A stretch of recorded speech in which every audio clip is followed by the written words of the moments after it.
Good morning, everyone, and happy Friday from the opening drive on 101 ESPN in St. Louis with Brooke Grimsley, Dan McLaughlin, Matthew Rocchio. I'm Randy Carricker. Great to have you with us on a Friday. 7 o'clock time check brought to you by Clarkson Jewelers, an officially licensed Rolex jeweler. And it's a happy morning. The Cardinals again with another day where they did not lose. Because it was an off day. Oh, well. Does it count? I know that Jim Hayes likes to issue spirit wins. Yeah, spirit win. Yep. Yeah, I think so. I think that's a spirit win for the Cardinals. Yeah. They're now 9 out. Milwaukee with a win, so they're 9 back in the Central with not many to play. With an impressive win against the Doyers, scoring 3 in the bottom of the 8th. Dodgers took a 4-3 lead into the bottom of the 8th. And on a day that the Brewers announced that Christian Yelich will undergo season-ending back surgery, they come away with a big win over the Dodgers and a split against the Dodgers, who are in town tonight and have not named a starting pitcher. But I'm guessing if we go to FanDuel.com, we'll find that the Dodgers are the favorite against Miles Mikolas. Even against TBD, I think the Cardinals will probably be an underdog. You always have to watch for TBD. They always seem to bring a lot of problems to the Cardinals. They really do, yeah. Good stuff. Always really good stuff against the Cardinals. Yeah, Dodgers are minus 134 to beat the Cardinals today. Okay, there you go. 4 back in the wild card. Damn. Oh. 4 back in the wild card. Just consider that tied with Cincinnati. When's the last time the Cardinals won more than 2 in a row? It's been a while. June? 2 in a row? Yeah, it's been a while. More than 2 in a row. Yeah, more than 2 in a row. It was back in June. Yeah. Hey, how was the Jason Mott event last night? Fantastic, Dan. Jason Mott doing just such great work to strike out cancer. It was fun. Daniel Descalso and Stubby Clapp were there. It was fun. It was great to see Jason Mott, and Fred Bird was there. A good crowd, really big crowd on hand, and just had a great time. Katie Carricker and I did not do well in the competition. We won 1 of our 4 matches. We played in our last match a pair of guys that were really into it. I mean, really into their cornhole, the game. So, clarification. Yeah. Randy. It's like an organizational enema, which you mentioned yesterday. Yeah. But it was a great time, Dan. Thanks for asking. And congratulations to Jason Mott and that foundation. 10th annual that they did last night at the Beer Garden over at Anheuser-Busch. And it was a lot of fun. They always do a good job with it. Now, when I did it last year, I was not expecting how competitive. Well, of course, everybody's competitive when it comes to cornhole or bags, which I know that some people like to say that too. Is that a certain area that likes to say bags? Michelle Smallman will die on the Bags Hill. So it's more of kind of like an Illinois thing. Yeah, I think then. so. Yeah. Okay. So either way, I wasn't expecting. I thought it was going to be more kind of like fun competition. And no, like there's people who are competing, who compete nationally in cornhole, and they're really good. And I remember when I faced them, I was like, this is embarrassing on my part. It was quick work. When we lost to these guys, so like there's, I think, a 7-minute time clock for the game. And so the first 2 teams we played, we went all the way to the end before the clock. We ended right when the clock struck. We're about 2 minutes in, and these guys are keeping score in their head. And finally, one guy hits it, goes in the hole, shakes my hand, says, good game. And we're like 2 minutes in. It was unbelievable. And I had no idea how to keep score. So I didn't even know it was over. Yeah, I know. I've never played. I've never played that competitively with cornhole before, and I was just absolutely shocked. I was like, I shouldn't be here. Yeah. I shouldn't be participating in this. One thing you see, though, and Brooke, you saw it last year, and Dan, you see it so often, just being around the ballpark. The people that are all in on the Cardinals are so generous and so kind and so caring and so invested. Yep. It doesn't matter that the Cardinals are struggling like they are. These people want to support people that are in the Cardinals' orbit. And it's wonderful. It's great to see. You got to see it at my golf tournament. Which, by the way, shameless plug, is on Columbus Day. It's like the second Monday in October. Just go to sef.org, and you can find out more and sign up. But we have people that have been there 22 years. 22 years, just Cardinal fans that come out, buy a foursome, and do that. By the way, I need a little help here. Okay. So I need Uncle Randy. Oh, you got it. This is my final weekend with my oldest son before he leaves for college. Mm-hmm. Help me out. This is kind of an emotional time. You're going to cry. You're going to cry. I don't know if I will. Yeah, you will. Yep. He needs to go. He needs to go. In a very nice way. I mean, Yeah. So not because I want him out. He needs to go experience life. Yeah, it's time to fly the nest, right? But at the same time, you were there when he was born, and you've watched him grow up, and here's the thing: he has needed you for 17 years. Now, he won't need you anymore. I know, it makes me sad. It's kind of a weird dynamic that happens, and especially because you guys have the sports bond. That's the thing. And you can text every day. Patrick is 30, and Patrick and I do the Immaculate Grid and send each other our results every single day. We talk sports all the time. He was there last night at the Jason Bott Foundation event. And he's been out of college now for 8 years. So you can maintain that level of communication. That's the key, is especially early on in the college days, maintain that level of communication. Then it'll go away because he'll be doing stuff with his friends and all of that. Yeah. But then it'll come back. That is so sweet. It is sad. It's bittersweet. When are you taking him down? It'll be early.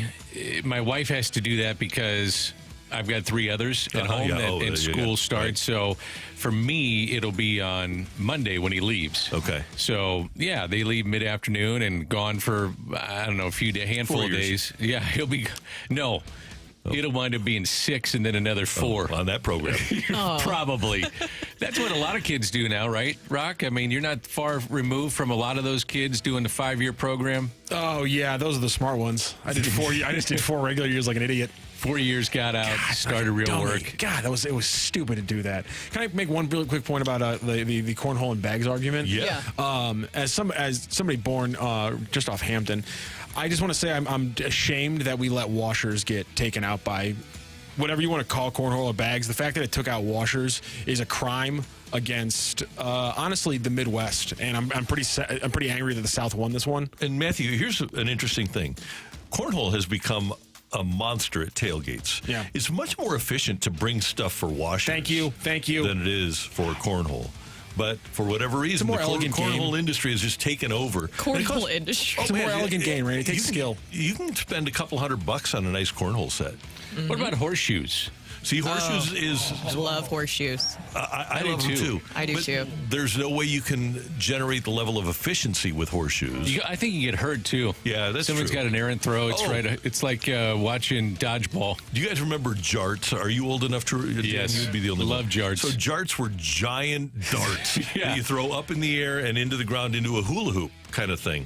And but people would, and it's kind of like cornhole, except you're doing it with big giant darts that fall into the ground. Are these pointy? Yes. Oh, God. That sounds really dangerous. I can see maybe why. They're illegal now. I was going to say, I could maybe see why you wouldn't do this anymore. Okay, I have a confession to make, guys. Okay. I'm not familiar with what washers is. See, this is the South Midwest thing. This is what I'm saying. I'm the South sorry, won this I have war. no idea. You don't have to. History is written by the victors. Brooke, you're all good. So think about this. Okay, so here's washers. You got like a 2 foot by 2 foot square wooden box, and then you're going to get a picture of it.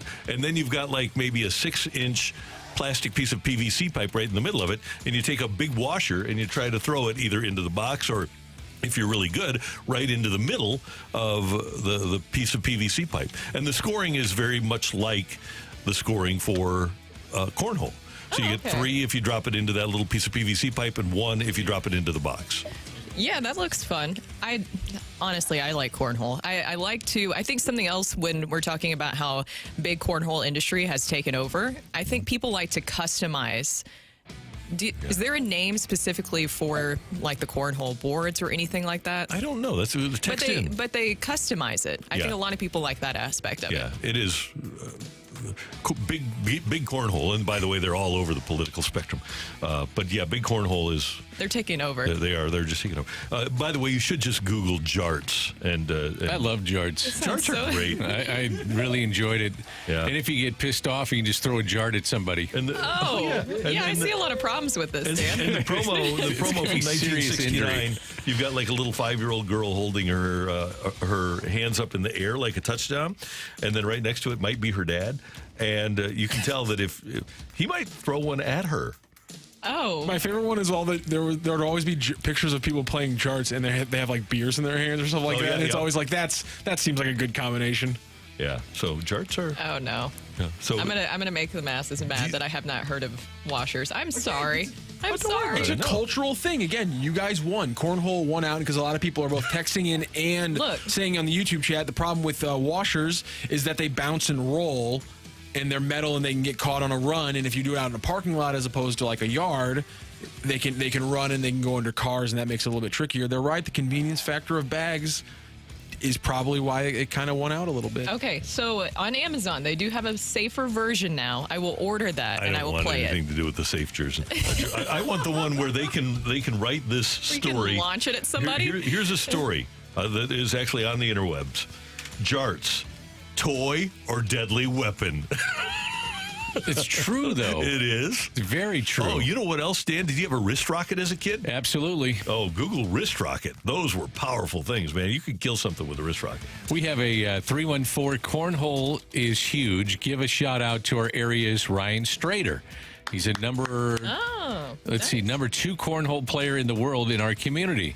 Well, call in, Ryan. Yeah. Let's hear from you.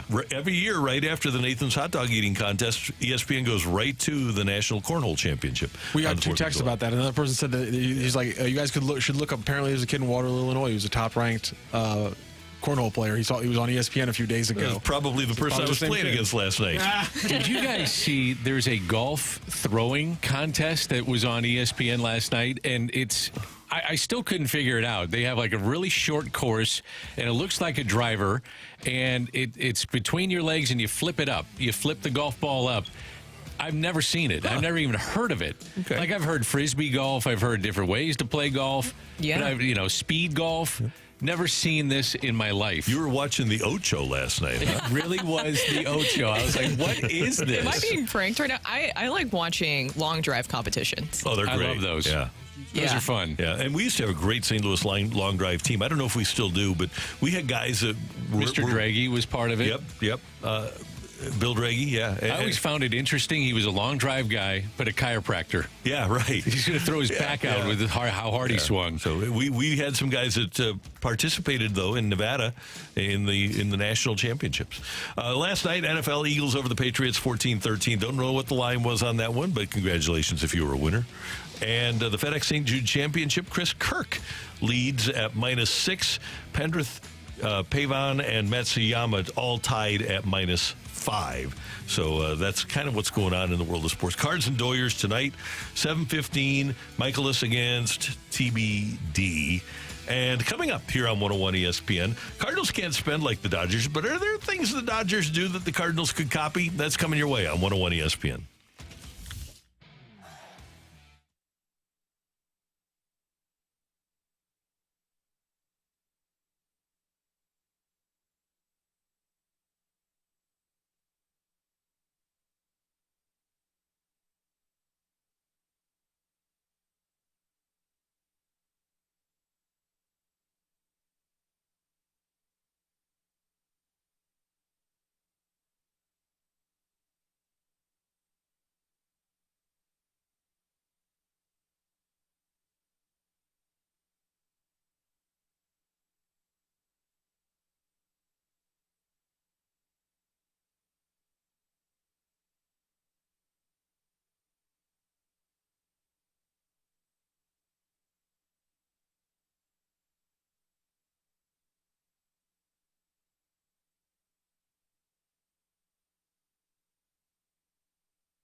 The opening drive on 101 ESPN, the Dodgers are in town, and despite the fact that they've only won one World Series since 1988, and that, of course, was the 2020 COVID World Series, the Dodgers are looked at as if not the model organization in baseball, not only with the trades they make and the players that they sign, but they do a great job of drafting, signing, and developing young talent to get it up to the major league level.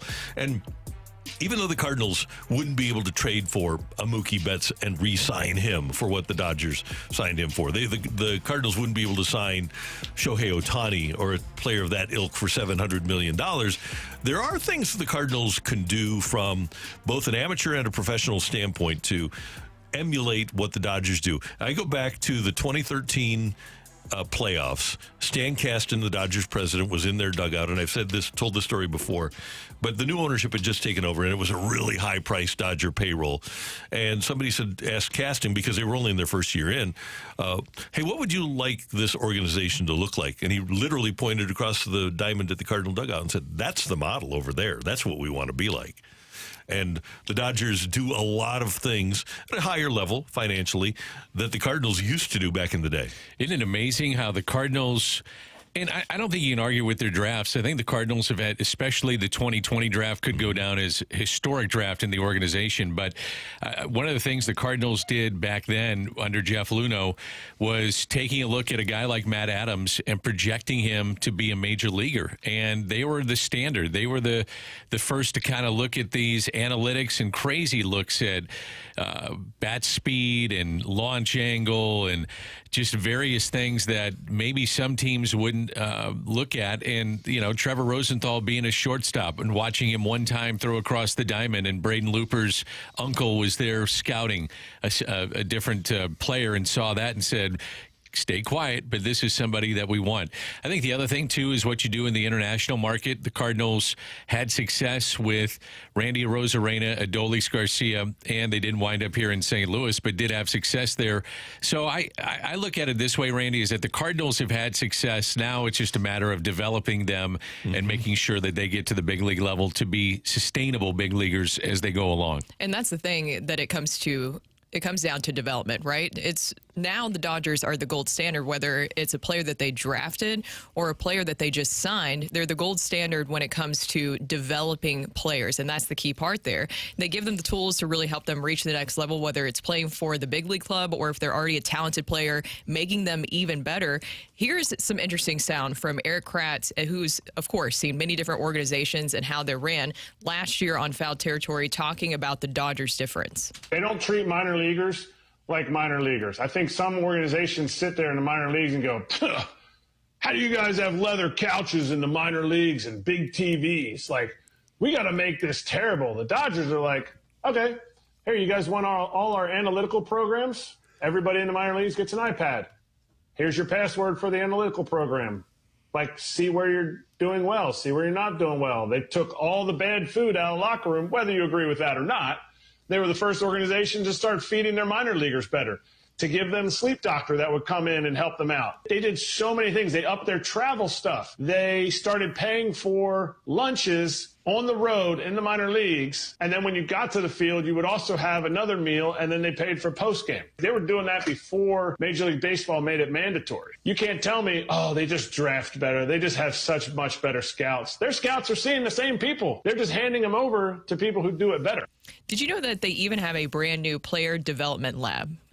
The Dodgers do. And it's really interesting because it's open year-round. It's available to really all the players, even the players who are going through maybe a rehab assignment, or if they are having an ailing injury, they can go to that facility. It's available for those players, and there's so many things in this lab for them, and it's open year-round for them. So instead of maybe going to something else specifically, which we hear all the time in baseball of guys will go to their own people, they have this lab available to them. And it's not just available to their top guys in the majors, it's available to all of their players. And that seems to me like a good investment. All those things that Eric Kratz were talking about probably cost a couple $1 million a year. And a lab might cost a couple $1 million a year. And that's a much better investment than signing a 32-year-old, 35-year-old free agent to be able to develop young players and get them to the majors to succeed.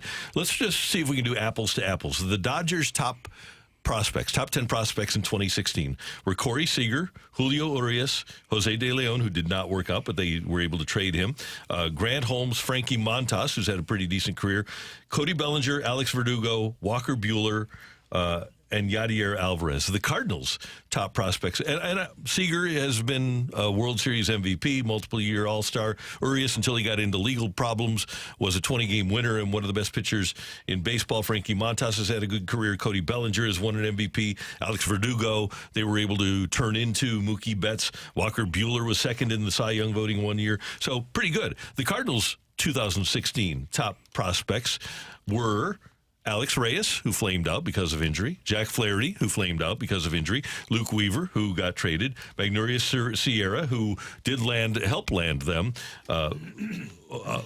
Marcell Ozuna. And then Edmundo Sosa, Nick Plummer, Marco Gonzalez, Tim Cooney, Charlie Tilson, and Harrison Bader. The Dodgers seem, at least based on that one little snapshot, and I think if you look at their top 5 MVPs, top 5 Cy Youngs, All-Stars, they seem to do a better job of getting young players to the majors and succeeding. The Cardinals, though, you just gave a list of majority of those guys made it to the big leagues. And there are a lot of teams that draft and have no one that gets to the big leagues. Now, I think the thing is right now is what's happening with some of these guys that get to the big leagues, and then when they leave the Cardinals, they're having success. So I look more at like player development, what's going on with that. It was funny how Eric Kratz talked about how everybody was doing something a particular way. There was a gentleman in the Cardinals organization that wanted the uniform to be worn exactly the same in the minor leagues. And little stuff like that, like who cares? Like that's ridiculous. It shouldn't matter, but it does. I mean, so let the players be who they are, but then when you get on the field, let's teach them the right way to play the game. Let's not worry about their uniform. That kind of stuff, that little stuff, give me a break. That doesn't matter. Give me talent. Give me talent, and then we'll develop it as we go along. That's more important than how you wear your uniform. Wear the uniform properly, don't get me wrong, but if you're worried about uniformly or consistently wearing the uniform the same way, that kind of stuff doesn't matter, in my opinion. I could be wrong, and I always go back to Keith Hernandez, and I understand this is a bygone era, but having trouble to find a peanut butter and jelly sandwich when he was in the minor leagues, a bowl of soup when they were in the minor leagues. Things have changed so much, and it makes sense to me that if you put so much money into these kids, like Eric Kratz said, give them the best opportunity to develop. And if that means sleep aids or feeding them with nutritious meals or teaching them how to be pros at the minor league level, and I think every team's trying to, but maybe not going to the extent of what we're hearing right now with the Dodgers. It just makes sense because that's your investment that you have to get to the big leagues. And we all know that the Dodgers are definitely playing with a different version of money than a lot of the other teams in the entire league are. And so that is a lot of spending and investment they're doing. So if you're looking at how can this transfer over to the Cardinals, I think the biggest thing that I keep seeing over and over again with the Dodgers' success is a collaborative effort from the top down. And that also goes with the coaching, where there's this kind of laid-back attitude when it comes to developing these players, where they're treated like major leaguers, even when they're minor leaguers, going to with what you're saying, Dan, whether it's even those small things, but also in their approach to coaching. Walker Buehler, he had this great comment that I thought that really pertains to this. He said, how laid-back and egoless most of our coaches are, it really helps. I always talk about summer ball coaches or high school coaches or college coaches trying to put their stamp on you. I don't think many guys do that here. I think it leads to a really collaborative effort. I think that's something that the Cardinals and other organizations can take away from that. No doubt about that. And that's the way the Cardinals were under Tony La Russa and Dave Duncan. And my understanding is that they really don't have that symmetry throughout the course of the organization. Let me make one other quick point, and this will be my last one. The Cardinals at Memphis, this is just an example. They have a manager, Ben Johnson, a pitching coach, Darwin Marrero, a hitting coach, Howie Clark, and another coach, Will Peterson. They have four coaches. That's at their AAA team. The Dodgers have a manager, a hitting coach, a pitching coach, another pitching coach, a bench coach, a trainer, another trainer, a performance coach, another performance coach, and a video associate. That's at their AAA team. Do you agree, though, they're throwing a lot of money wisely where other teams just don't feel like they have the money to do this? I think that's a bargain, though. You're paying minor league coaches $50 grand a year. Yep. I think that's a bargain. If you spend an extra $500,000, not even that much. If you spend an extra $250,000, and that might be a stretch on those sorts of minor league coaches, that can pay such huge dividends for your organization. And when you look at the Cardinals' expenditures on players at the major league level, contracts that aren't here anymore, wouldn't you rather have $1 million player that was developed by your $250,000 coaching staff? Randy, I've always said, in my opinion, this doesn't relate to the Cardinals. I mean, industry-wide, I would overpay for my coaches. I would always overpay for my manager and my coaches because the next wave of talent that's coming is in the minor leagues. That's your investment, so why not get the best you can find? And if that means you have to overpay, then you do it. Because one of the problems that you have right now is some of these players didn't make the money like others. And so why would a coach, let's just take a Yadier Molina, unless he's going to be a manager, I'm not sure he wants to spend every day as, quote unquote, an assistant coach. He's made hundreds, probably over $100 million, and now you're going to ask him to take a job. And this relates to all industries of life. Why would you take that job and say, I'm going to travel around, be away from my family for 8 months and do this job? I don't think that there's an appetite for a lot of these guys to do it. And that's why you see some of the lesser players that were big leaguers have to go back and stick around the game. I would just overpay for coaches and get the best coaching I can in the minor leagues. One time, and I know you had this conversation with him too, Steve Carlton told me, I've talked to the Phillies and the Cardinals about going down to the lowest levels of the minors to coach. He said, but they don't pay coaches in the minors. At that time, and this was 30 years ago, they were paying minor league coaches $20,000 a year. He said, and if you come up to the majors, the coaches are making $150,000. Right. He said, why aren't the minor league coaches at the lower levels making $150,000 and the guys at the major league level making $40,000? Isn't it interesting too when these young players get to the major leagues? I don't know if they know how to play. Some of them. No. I mean, seriously, just some of the nuances of the game. I think because they're rushed and that you have to make sure that your investment gets to the big leagues, and you may rush these investments to the big leagues. These are assets. I hate saying that, but players are assets. You've invested a lot of money into them. I think there's a pressure for a lot of front offices. And again, this is league-wide, to push young players when they're not ready. So I'm with you, Randy. I've said this for a long time. If I was going to spend more money, and again, I don't know if there's an appetite for these guys to do it, but I would try to entice them by spending more money on my coaches and getting them to the minor leagues. You can see where it pays off in a lot of different ways, especially if you are not able to spend a certain amount on payroll, which the Cardinals have spent a lot on their payroll. We talked about that yesterday. They're 12th in total payroll in all of Major League Baseball for this year, so they have spent that money.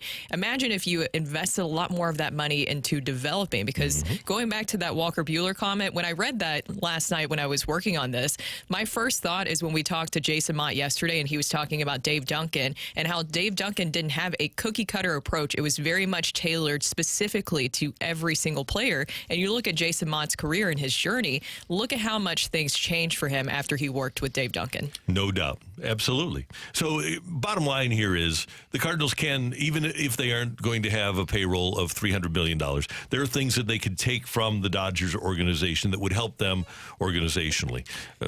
If the Dodgers get a hold of Jordan Walker, he'll turn into a superstar. If you were a coach, or let me rephrase this, if you were a big-time minor or major league player, would you really want to go ride on the minor league buses for $150,000? $150,000 is a lot, but after you've made $100 million, do you really want to do that? 98% of them would not. I agree. And that's part of the problem, too, is getting the right guys. Like a lot of the guys that the Cardinals have, and this is league-wide, industry-wide, that are retained as advisors, I'm sure they've been approached and said, if you want to coach, we'll find you a spot, but you got to be invested. If you're not invested, then we can't use you in that role. Unless you're one of the top prospects, if you're a young baseball player, would you just stay in college first? Because I've seen some people text in, and this is a great point. Colleges have really nice facilities. There's also great coaching in college, too. The Minnesota Twins pitching coach went to LSU because he was getting paid more money than he was at the major league level. So, yeah, the coaching in college is great, and the coaching at the lower levels of, and especially with some organizations, the Rockies, woof. There are some organizations that if you're a young player, you don't want to be involved with at all. And, Brooke, to your point, I think that the majority of the players in college are saying, my next step is to go to professional baseball. But I do think there's a handful, maybe not a lot, I don't know what the percentage would be, that would say, I'm coming back. And the reason I'm going to come back is because not necessarily the facilities, but I'm going to up my standing in the draft. And a lot of kids do that, and that's how baseball works. Coming up, Jay Delsing joins us. The playoffs are underway in the PGA Tour, and we're going to talk about them next on 101 ESPN.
This is Rocky with your Sports Center update, driven by Johnny Londoff Chevrolet and Johnny Londoff Autoplex. Yesterday in preseason action, it was the Eagles and the Patriots, and the Eagles are able to walk away with a 14-13 win. The Cardinals off. Yesterday will start a 3-game series at home, hosting the Los Angeles Dodgers tonight. It's a 7:15 first pitch, and it'll be Miles Mikolas on the bump for the Cardinals, facing off against to be announced for the Dodgers. Could be a rough start for the Cardinals. Mikolas on the season 8-9 with a 5.30 ERA. That is your Sports Center update, driven by Johnny Londoff Chevrolet and Johnny Londoff Autoplex. See them at londoff.com. Chevy, together we drive. Are you kidding me?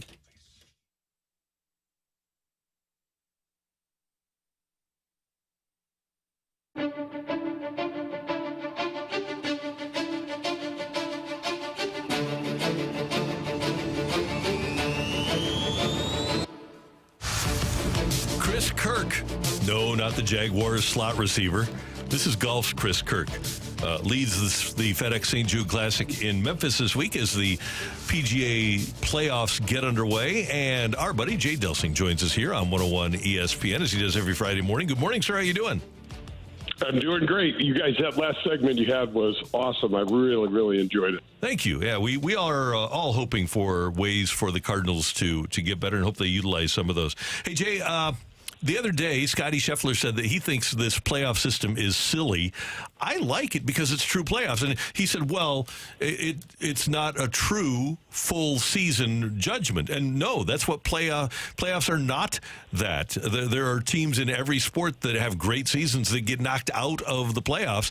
I think if you're going to have a playoff, that this is a pretty cool system. What do you think?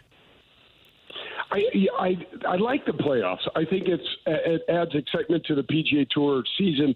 I'm not sure I love the way that we do I'm pretty sure I don't love the way that we do the PGA Tour Championship, where they give them the staggered points, strokes, where Scheffler will have a 10-stroke lead over some of the guys that finish around 29th and 30th and that are in the field. But for the most part, Randy, I like it because they're trying to not put some of our best golf up against football. Once college and professional football starts, our ratings, go out the window. And I don't know. I mean, it's one of the reasons, though, when a player says stuff like that, I really like Scotty Scheffler. It's kind of like, don't say stuff like that unless you have a better idea. You know what I mean? Because we got a lot of guys trying to think about this and trying to do this. And so, just kind of go with it. You just made $8 million last week, and you didn't have to play. Mm-hmm. Right. For me, when he starts the tournament at 10 under par,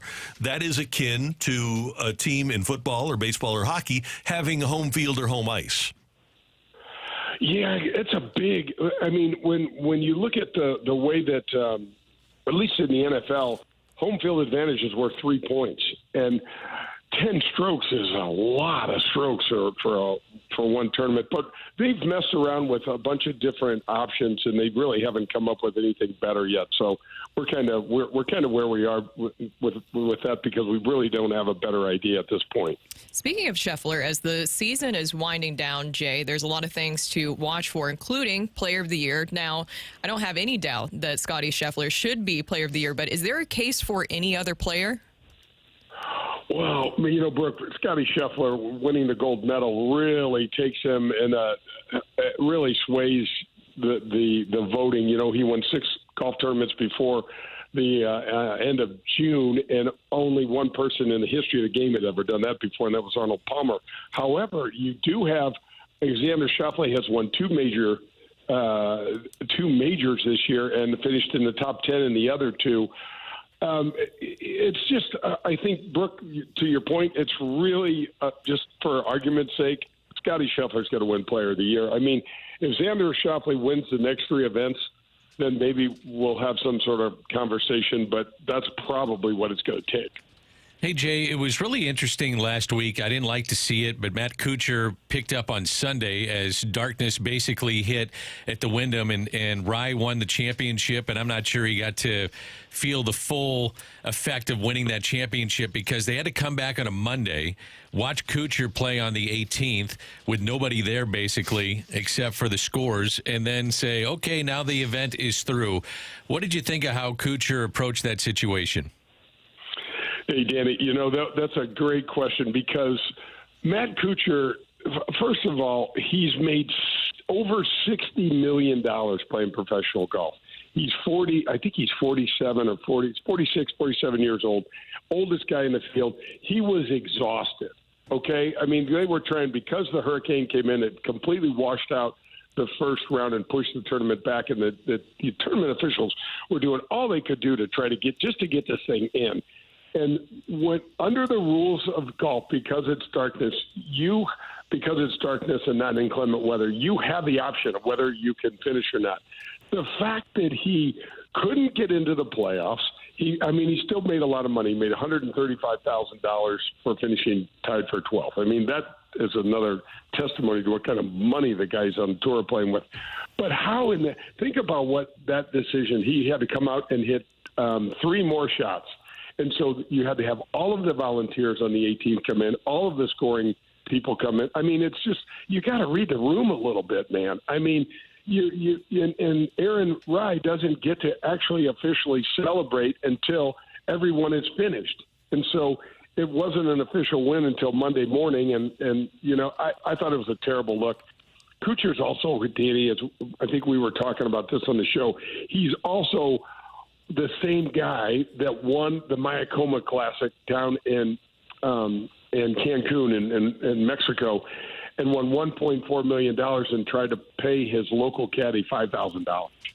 In social media, I'm not a huge social media fan, but this got out on social media and they rectified, Kuchar and his team rectified it and, kind of walked it back and said, oh, this was an oversight or something like that. I mean, give me a break. This poor guy deserved way more money than that. So it's kind of another bad look for Kuchar, in my opinion. So they're playing down in Memphis. Does a guy named Jay Delsing hold the course record of where they're playing? Is that worth $50 or is that a $20 that I owe you for that play?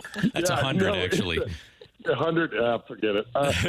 Yeah, I actually do. There's something about that golf course down there that that just really suits my eye, and I've really had some great luck down there. One year I birdied, I think, 7 holes in a row, and one year I shot 61 on Sunday. It's funny, you guys. My dad was a professional baseball player and athlete. He pretty much, at least I thought until he said this to me, pretty much got it. And I remember shooting 61. I felt so fortunate that my parents were there and they could see this. And we got in the car and we were headed out to dinner. And my dad said, the first thing he says to me is, son, how the hell did you miss that putt on number 12? And I said, oh, my gosh, Dad, you got to be kidding me. I just had the best putt. I just shot 10 under par. And he goes, I know, but you were making everything. I just figured that was a gimme. And I'm like, yeah, well, I don't know. It was interesting. It was really interesting. But I love the place down there. And the fact that we're connected with St. Jude, which is such a really cool hospital. You guys, some of the kids will come out during the week, and you get to meet them, and then you can go to the hospital and check up on them. And it's a really cool event. Hey, Jay, Adam Scott finished runner-up in the Genesis Open. Then he was 10th in the Open. And then he changed irons. He's changed irons for this week as they head into the playoffs. Does that happen often during the course of a season? Guys change irons. And I just remember David Duval. It seemed like when he changed his clubs that it changed his career. Would you have done that during the course of your career in the middle of a season? Well, I would. I really felt like, Randy, that I could play with anything. If I got the right shafts in the clubs, I felt like the way they looked really didn't bother me too much. But other players are extreme. It's probably a case-by-case basis because all the golfers are nuts. And when you start enjoying some success and things like that, a lot of people aren't going to change at all. Now, there's other guys that don't. It doesn't bother them one bit to go ahead and change equipment. I was actually kind of shocked because Adam Scott is definitely on the backside of his PGA Tour career, and he's really, really been playing well. But he shot even par yesterday. I don't think and that's a good score. Par 70 now at TPC at Southland, and it's a good score. But I was surprised, Randy. And to your point, there have been guys that have made certain changes, and you really didn't hear much from them anymore. So I would have done it because I didn't feel like it mattered that much. But I guess it's. Everybody's on their, kind of a case-by-case basis. Who do you have on the show with Danny Mac on Sunday? We've got Matt Minder. So we had a little technical difficulty last week. So we have Matt Minder, who was the CEO of the Amateur Players Tour. He runs 800 tournaments around the country for amateurs and really does a nice job of it. And then Brad Faxon, who is one of the best putters of all time. And we just sit down and we talk about putting, and he's Rory McIlroy's putting coach right now. And so if you want help with your putting, you got to check out what Fax says. All right. We will be tuned in, and hopefully we can avoid any more snafus. Yeah, that's what we're hoping for. All right. Thanks, Jay. Have a great day and a great weekend. Thanks, you guys. See you later. That's our buddy Jay Delsing on 101 ESPN. He's up at Kohler, Wisconsin right now. Oh, nice. So he's re-engaged his business and taking clients to specific places around the United States to play golf. And so he's up at Kohler. If you get a chance to listen, and if you're a golf fan out there, it's a golfing lesson over the radio as much as you can do with Brad Faxon, who won multiple times on the PGA Tour and is widely regarded as one of the great putters that ever played the game. It's really cool how he gets into the mental side, preparation, what he does physically, and we always talk about this, but he says one size does not fit all in how you putt. So it's kind of cool to listen to what he has to say. Coming up next year on 101 ESPN, we've got Take It or Leave It. Your text is welcome at 314-399-9646, 314-399-YO-HO. TIOLI next on 101 ESPN.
And give us your take it or leave it. Brought to you by Gloria Lou Realty. Visit GloriaHasTheBuyers.com and start packing. That's my final offer. Take it or leave it.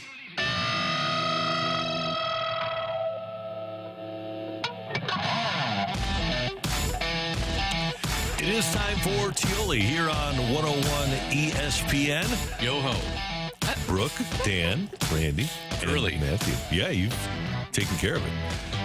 314-399-9646. Right out of the gate. 314-399. Yo-ho! Guys, TBD beats the Cardinals twice this weekend. No. I don't think, is it twice? I think we got today and Sunday. I thought Glasnow is game 2 and Yeah. Kershaw pushed back to game 3. Oh, they do have Kershaw going. Okay. Yeah, so I'll say maybe Okay, one. Just one. Just one of the Yeah. TBDs? Yeah. Okay, I'll take it because the TBDs always give the Cardinals a lot of problems. And you're in the back end of the rotation with the Cardinals, so Mikolas has not been good here recently. Obviously, these games are huge for the Cardinals, and this is when the gauntlet starts for this schedule. It's going to be tough. It's going to be interesting to see how they come out of it. This is bad, but how many home runs are we expecting the pitchers to give up this weekend? Is Shohei Ohtani playing? He got to be playing. Yep. There's 3. Freddie Freeman. Okay, there's 5. Mookie Betts. 6. Will Smith. 7. Does it stop? Teoscar Hernandez. 8, 9. Okay. All right. Jason All right. Hayward? Make it stop. No. He didn't hit one? No Jason Hayward. Okay. Make it stop. Make it stop, please. Okay, Max Muncy back in the lineup? Oof. I love watching him hit, by the way. I do too. I mean, it's all or nothing. Yeah. It's beer league and let it rip. Yeah. Softball. Pretty fun. Yeah. Will the Big Mac sign survive? Yeah, they'll just hit it into Big Mac land. Yeah. Yeah. Boy, we're really being rough on the old Redbirds I'm right sorry. now. I'll change the subject. We're just Yeah. throwing our flowers at the Doyers.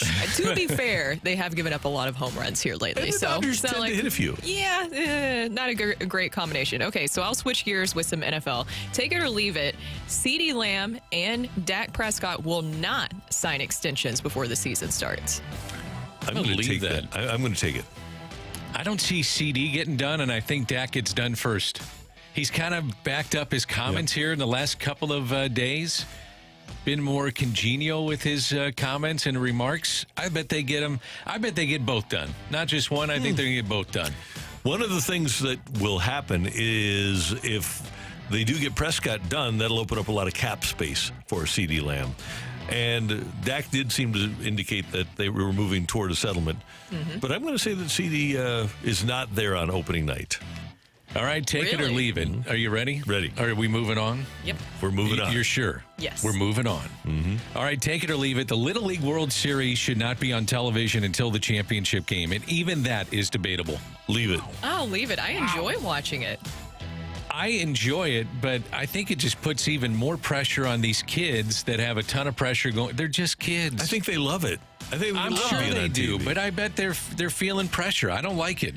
I don't know, the little information that they have about themselves It's too. cute. I love I it. get It's it. cute. It's I'm really Big cute. Al and I hit dingers. Yes. I get, and I Where watch is it he, too. though? I get it, but I just think it puts too much pressure on these guys. Hey, you gotta go ahead and test them young, Dan. Okay, all right. Maybe I'm wrong. I'm sure I See if am. you can shine under those big bright lights. The entertainment. I'm wrong about a lot of things.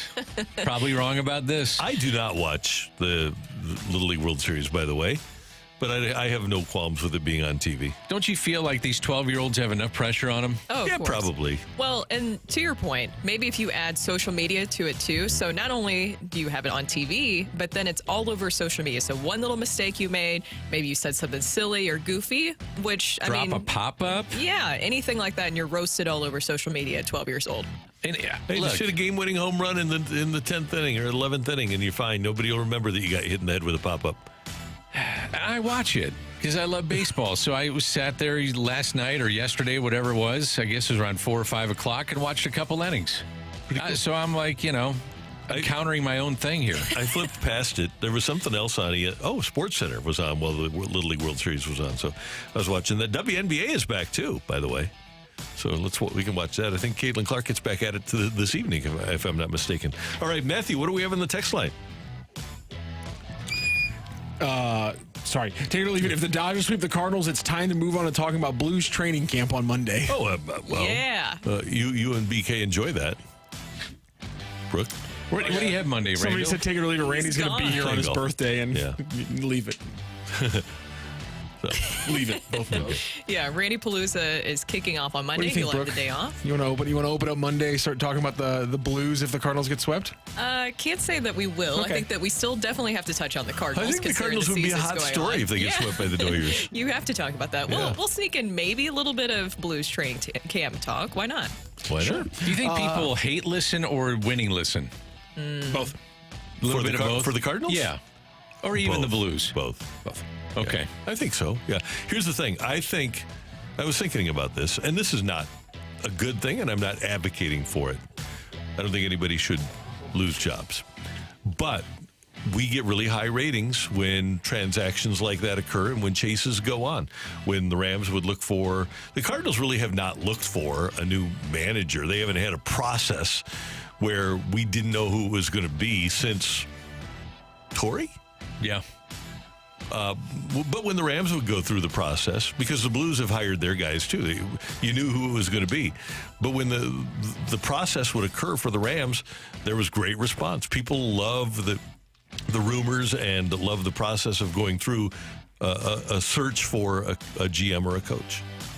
I would agree with that. Yeah. For sure. So, and player movement, people go nuts over that. Yeah. Hot stove league, people love Transactions are that. the best. Trade deadline. Yep. Trade deadline for sure.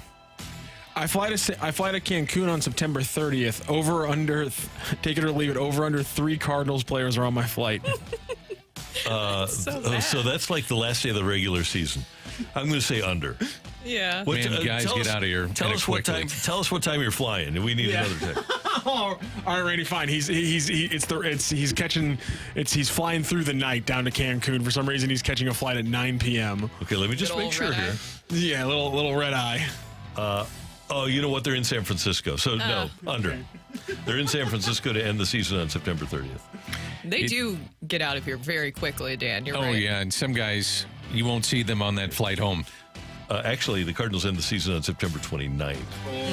Okay, so I'm going to play even. Big Mac, if the Cardinals would play a 1:15 game on Sunday and they didn't make the playoffs, Big Mac could be on a plane by 6. And a lot of guys live in California. They Yeah. stay out there and just tell the support staff, ship my stuff Yeah. to my house, and I'm done. Yeah. Done for the year. Yep. Jetting out. Yep. You can do that on September 1st. 618 says, take it or leave it. The Cardinals draw 40,000 plus all 3 games this weekend against the Dodgers. Oh, I like this. I like this because the weather is going to be nice. Yeah, I'm going to take it. I'm going to take it, too. Dodger fans will take over. Weather for these games is... Do you think it'll be half and half? Yeah, at least. Yeah. You think so? Yeah, Dodger fans travel, especially when they're this good. Yep. Even with a high of 92 today, it's going to be down to 84 by 8 p.m. Same thing with tomorrow. And the high is only 85 on Sunday. Fantastic. Ooh, those are some good games for against the Dodgers. Yeah. And the tickets are affordable, so I'll take it. But you think half and half for fans this weekend? Yeah. I don't think half and half. I think a lot of Dodger fans, but not quite half and half. Yeah. I was walking in to a Cardinal Dodger game either 2 years ago or last year. I think it was 2 years ago. And there was a Dodger fan in front of me that was on the phone with somebody walking from Ballpark Village into Busch Stadium. He said, "This is the cleanest city I've ever seen." I said, "Buddy, you got to walk a block in any direction." You know what else I like watching? And Shohei Ohtani, of course, has a lot of media following him, but the Japanese media that Yeah. follows Oh, him they are everywhere. Intense. Yes, They really very are. intense. Yeah. Take it or leave it. You feel a lot better about City or the Blues winning a championship in the next 5 years than you do the Cardinals. I'm going to leave that. I think the Cardinals do have young talent that could ascend, and they aren't as, because of the position players they have, they aren't as far away as you might think. Now, is it hard to rebuild a rotation? Yes. And they're going to have to do that again, but I would not be surprised at all if the Cardinals could do that. How about the Blues and the young players that are sending for them, too? See, they are. And it takes longer for hockey teams from go to youth to Stanley Cup championship.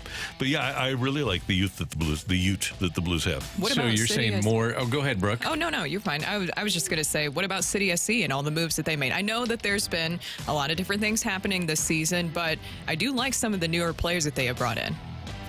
Matthew could chime in more on this than probably us three. Yeah. Are we going to win? Yeah, well, for last night, something came out, which was that Tim Parker appeared on a podcast and had some very interesting comments about the contract negotiations that went on with St. Louis City SC, essentially haven't saying seen that they this yet. lowballed the living daylights out of him at every step of the way. Not exactly what you want to hear when you then want to talk about an organization, putting together a championship roster in the next 5-year window. But then again, he is an older player who wasn't playing his best, so I think they take it with a grain of salt. And so I wanted to throw that out there because it is a new piece of information around City right now. But soccer's so freaking difficult. The rest of the league is adding European players at just as high of a level as City, if not higher. So that's the thing. I mean, teams all over the place are adding crazy amounts of talent. So City's doing a good job keeping up, but right now they are keeping up and not necessarily moving past a lot of other teams. But I mean, it's year 2, so I'm not putting much on them. You guys know who they need. Josh Sargent. Nope. I'd love $20 million is a lot for one player, Randy. I don't know if you want. I don't know if you could spend more than. I don't think you could spend more than $20 million, let alone 10x that. Sometimes I do like to watch on social media too, because Lutz likes to drop kind of little Easter eggs. Thank you for pointing that out. Yeah, because I saw that yesterday when he had a very interesting post on put X. out a tweet, and he essentially said, thanks everybody for the hard work during this window. Weren't able to get things done, but looking forward to the future. Weren't able to get things done this time, but looking forward to the future. I'm paraphrasing what it was. That essentially was his message. I think he's 100% winking at the reports about Josh Sargent. 100%. I think that's what he's doing. That would be huge if they were able to get that done. Thank you, Matthew. And thank you very much for your text. We do appreciate it. Coming up, there might be a dramatic rules change in baseball that will bring it back to what I saw when I was a kid. That's next on 101 ESPN.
Last night's preseason game is just a reminder that the NFL season is right around the corner. And where's the best way to play if you're a daily fantasy player? It's Underdog Fantasy. Over 1 million fans got in the game last year by making picks on Underdog. You can join in and compete against other underdogs to win up to 325 times your money just by choosing higher or lower on your favorite players' stats. Let's build an entry for today in the Cardinals game. I'm not going really positive here on the Cardinals. I'm going to go higher than 1.5 total bases for Shohei Ohtani. I'm going to go higher than 1.5 total bases for the returning Mookie Betts. We're going to go higher than 6 hits allowed for Miles Mikolas. And today only, right now, if you get onto Underdog Fantasy, they are giving a special promo. Your first WNBA only entry today is covered up to $10. So jump in there, get some plays in on Caitlin Clark. She's going to have a big game tonight, and you want to get in again. Your first WNBA play entered today is covered up to $10 on Underdog Fantasy. How do you make that play? It's so easy. Making picks on Underdog, super easy to get started. Go to their mobile app or to UnderdogFantasy.com. Sign up with the promo code ROCC, and Underdog's going to give you a highly discounted pick to use on your first pick'em entry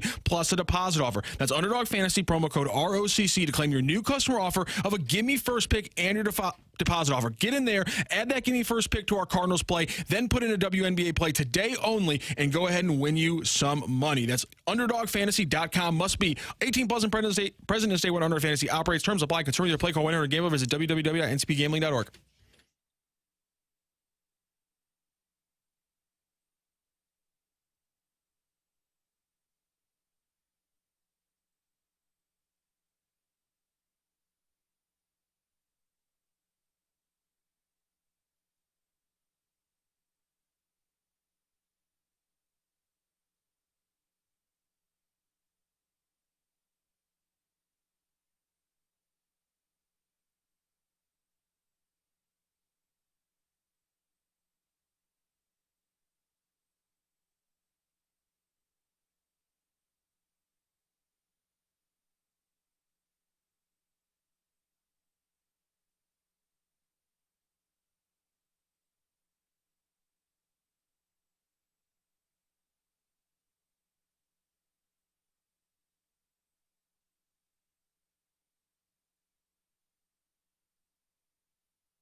808 in St. Louis. Time check brought to you by Clarkson Jewelers, an officially licensed Rolex jeweler. Brooke, Dan, and Randy. And Jesse Rogers writes at ESPN.com about starting pitchers that there's a new rule change afoot.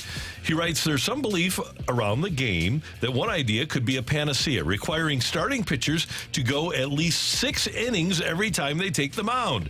ESPN spoke to executives and players around the league about what such a change would mean for the future of baseball. Would it lead to more scoring and fewer injuries? Would pitchers have to pitch differently to survive? And how would executives make adjustments in their own organizations leading up to such a drastic change? First of all, is this even possible, doable, plausible, having a requirement that starting pitchers go 6 innings? Well, of course, anything is possible, right? But I don't see the Players Association signing off on this. Now, there is some exceptions to this rule that were pointed out in the article. So they can be removed from the game, reaching his 6-inning minimum if he throws 100 pitches, he gives up 4 or more earned runs, or he gets injured with a required IL stint. So there are exceptions to the rule, but does this really change? You brought this up at the very beginning of that. Does this really change the approach that organizations would have to look at when it comes to evaluating and getting certain pitchers? No, because there are so many inefficient pitchers now.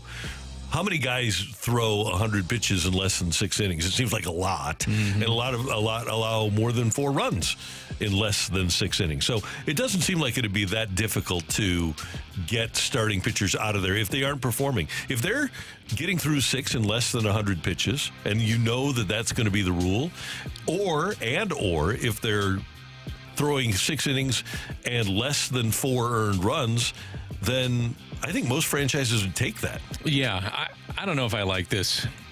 I mean, there's a lot of gray area with this in my mind. What if your starter and you watch him and you just see he doesn't have it, you could take him out of games. I do think it would probably help offense, but the pitchers would have to adapt big time, because it would go back to kind of, Randy, what you were saying before the break. This would be more of the old school look and way to promote the game in terms of pitching pairings. So you have Max Scherzer and Clayton Kershaw come on out to the ballpark. You're going to see 5, 6, 7 innings from these guys, which for the most part they did anyway, but a way to promote and get people into the ballpark. Max effort guys, you'd have to change. Yep.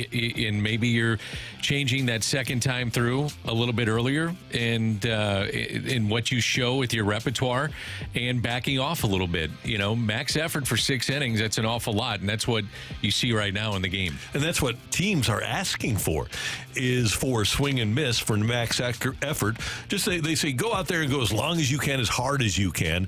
Well, now maybe if guys have to learn how to pitch and command, they'll actually be able to go 6 reasonably efficient innings. Well, and that's what I'm saying, is that it's kind of a difference in pitchers, right? Because then you won't have as many. It weeds out a lot of those 5 and dive guys. And when you're talking about maybe this will help the offense, it looks like that's what the league is searching for to accomplish here. Now, it's important that this is just in the discussion phase. So it's not like this is actually happening anytime soon, but they're looking to accomplish 3 goals with this, which is increasing the amount of action in the game, restoring the prominence of the starting pitchers, and reducing the prevalence of pitching injuries. But do you see that it actually could possibly increase injuries? I don't know. I'm not sure on that. I do believe that a big part of the reason for the proliferation of pitching injuries is the max effort. I am too.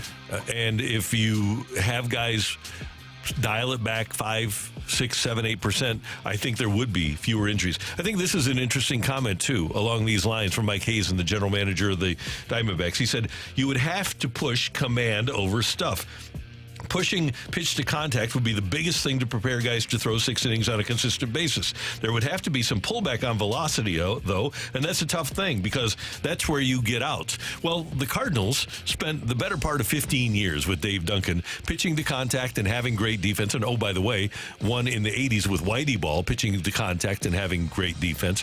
It can be done, but it also, if you're going to make this change, you're going to put even more of a premium on having good defensive athletic players. I also think the idea of losing your DH when you pull a starter, I like that idea. I think they should go hand in hand with these two. Yeah, I don't know if you want to do the 6-inning thing, but if you want to start keeping and just gradually moving towards this, I think by taking the DH out once you pull your starter is something that becomes strategically what a manager has to do. Do I want to take my starter out right now and lose that DH? I got him coming up. We got a chance to get back in the game. I want my best bat in there. It's something to think about, too. From the 636, this would be bad for like a decade. All the scouting and kids just hit the ball as hard as possible and throw as hard as possible, or you want to get drafted if you want to get drafted, or scholarships. I think players adjust, though.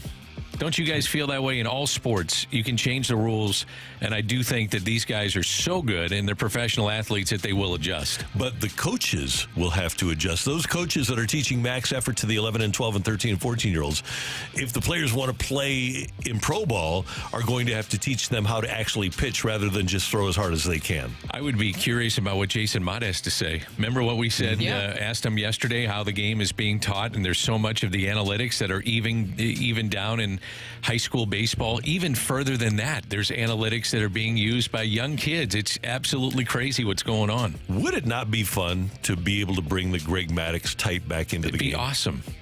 It would. 8 or 9 innings just about every time, and painting corners and getting strikes because you're always around the plate. I mean, do you ever look at like a 0-2 pitch? You can almost bank on the fact that it's in the dirt somewhere. Right. It's amazing. You're instead of just trying to get the guy out and be as efficient as you can, you don't see 0-2, 1-2 pitches a lot of times around the strike zone. Yeah, people pitch in fear.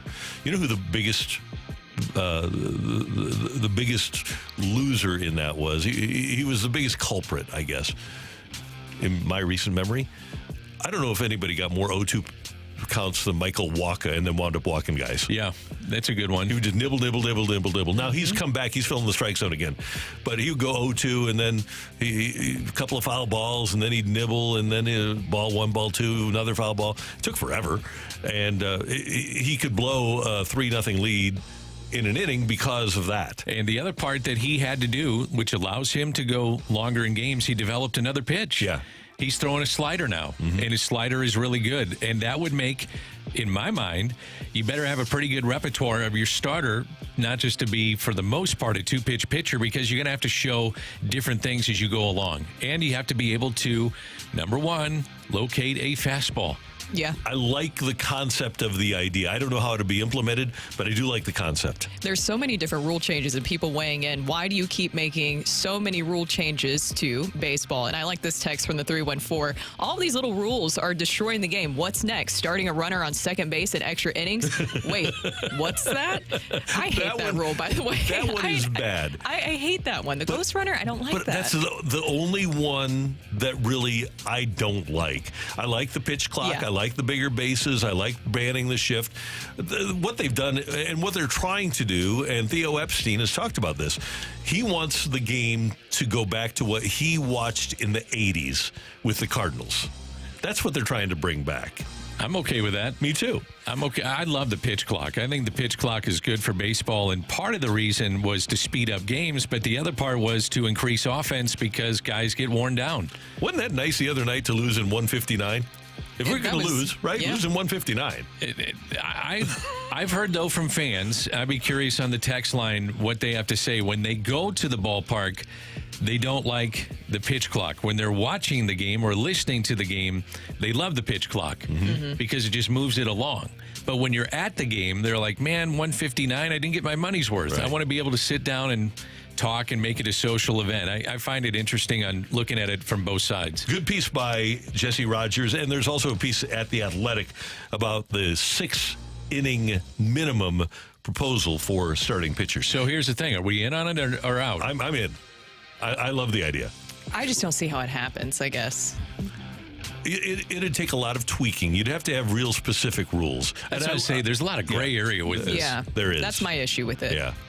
I want to see a year in the minors, and I want to see specifically, do we see less velocity consistently from guys? Do we see guys pulling back to consistently making it to that 6 every time? Because I'm with you guys. If that is what we get from this, it's better for baseball, it's better for pitching, it's better for philosophy of team building over the next 50 years. Oh, by the way, every single one of these problems could have been solved years ago if they would have just listened to me with one thing. All they had to do was one thing.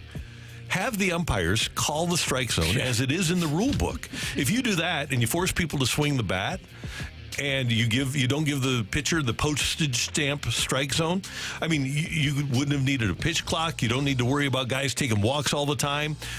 Everything. You got to swing the bat. Yeah, every problem that baseball has had could have been solved by having the strike zone be from the nipple to the hollow of your knee. If you do that, if you call that strike zone, the one that's in the book, it'd solve all the problems. All right, let me counter that. Mm-hmm. By the way, I'm in agreement with you. Thank you.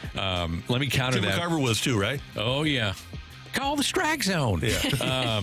But with guys that throw so hard with four-seamers up, I think that you could get a lot of guys out, and then your offense would go down even further. This is true. That would be my only concern with this modern day of baseball. Yeah, you need a few more Will Clarks and Fred McGriffs in the game. So then maybe lower the strike zone, but keep the length of what you're talking about. Lower it just a little bit. Yeah. So from the pit, take it a little bit further down to give these guys a chance. Yeah. The possibilities are endless for Rob Manfred. What do you do with a bullpen start? That's the other thing I wonder about. Oh, that's right. Oh, man. A lot that's of where bullpen things get starts. complicated. Craig Counsell would not like that. No. Gets a lot of those. Yeah. We're going to see one this weekend. See it tonight with the Dodgers. Yeah. I don't want to see any more Potentially. bullpen starts after that last Potentially. one. Yep. Hey, it's bring a guy up, Michael McGreevy. Bring your best minor league starter up, and make a plan. Have a plan rather than a bullpen start. That's Dan. That's Brooke. I'm Randy. Matthew is here, and coming up, they said what here on 101 ESPN.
What?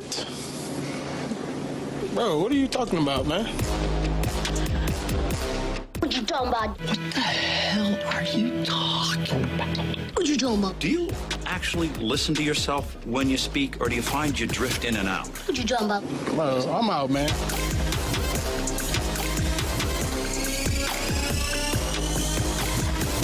It's time for They Said What? Brooke, Dan, Randy, and Rocchio here. And guys, I think we all know this. Tyreek Hill is not a shy guy. I know that is absolutely shocking. He's probably one of the most vocal guys in all of the NFL and maybe all of sports. Even the casual NFL fan knows that. And Tyreek Hill has always been his own number one hype man, and he really does deserve it. I'm not trying to take anything away from him. He is very talented, and he has the confidence to go with it. During a recent interview with Up and Adams show, which I love that show, by the way. I don't know if you guys have been able to catch it or not, but Kay Adams does a wonderful job. From MIZ. Yeah, she is. Wasn't she also, did she used to do stuff for the Cardinals too? She did, yeah. She was a Cardinal game day person, yeah. Okay, nice. Well, Hill defended his new league standing where his peers notably ranked him as number one on the latest top 100 players list. Patrick Mahomes was number 4, his former teammate. He was asked if he really is a better player than Patrick Mahomes, and here's Hill's answer. Are you a better player than Patrick Mahomes? Yeah, for sure. I'm him. What's the argument? I'm him. My argument is that, look, come on, you got to understand it. Like, you got to look at it like this. Okay. Pat is great. He's great, obviously, for his team. You feel me? Like, they won 2 back-to-back Super Bowls, yada, yada. They did their thing, right? Now, you look at me. 2 back-to-back, 1,700, Pro Bowl, All-Pro, this, that, all-decade, this, consistency, all that, man. You feel me? And I'm doing this at 5'8", 5. Nah, I'm gonna call myself shorter now. 5'7", about 190. Come on, man. A lot of people said I couldn't be a receiver, and here I am doing this. I'm giving all the short kings out there hope. All the short kings across the world hope. You feel me? He's a short king. Okay, so he's talking about his size when he's also talking about his stats. And look, there's absolutely no sense in debating about how talented Tyreek Hill is. He rattled off his own stats for you guys, we know. But did you notice that he kind of deliberately glossed over the success that Patrick Mahomes has had since Hill left the Chiefs? But he did mention the back-to-back Super Bowls. He did, but he kind of glossed over that very quickly, Randy. So do you guys agree, is Tyreek Hill the best player in all of the NFL right now? Once again, his own peers did rank him number 1 on that list. Lamar Jackson for me. Lamar Jackson would be the number 1 player in the NFL for me. Tyreek Hill was the first wide receiver to receive the number 1 ranking. It was voted on by the players, though, so they would know better than anybody else. But I'm going Lamar Jackson for me. It's got to be a QB in my mind. Yeah, well, I don't know. When you look at the way that the San Francisco 49ers win when Trent Williams is there and lose when he's not, pretty pronounced. That said, I would go with Mahomes. It's hard to bet against him, isn't it? I mean, there isn't a more dominant player in the league than Trent Williams. I'm going with Patrick Mahomes. I really am. He's the gold standard right now, and nobody's doing what he is able to do, especially last year. I did not think they were going to be able to win another Super Bowl, considering the amount of injuries and things that they had happened. I mean, Patrick Mahomes couldn't even find an established receiver until he got a little bit further down the stretch. I understand that their defense, and we did last season give them a lot of credit, their defense had a lot to do with them being able to make it to that point, but Patrick Mahomes still found a way at the end of the day. Will Levis top 5? Don't put me in this position, Randy. Don't do this to me. Don't do this to me. Top 10? Maybe eventually. Can I say that? Yeah. Definitely. Top 110?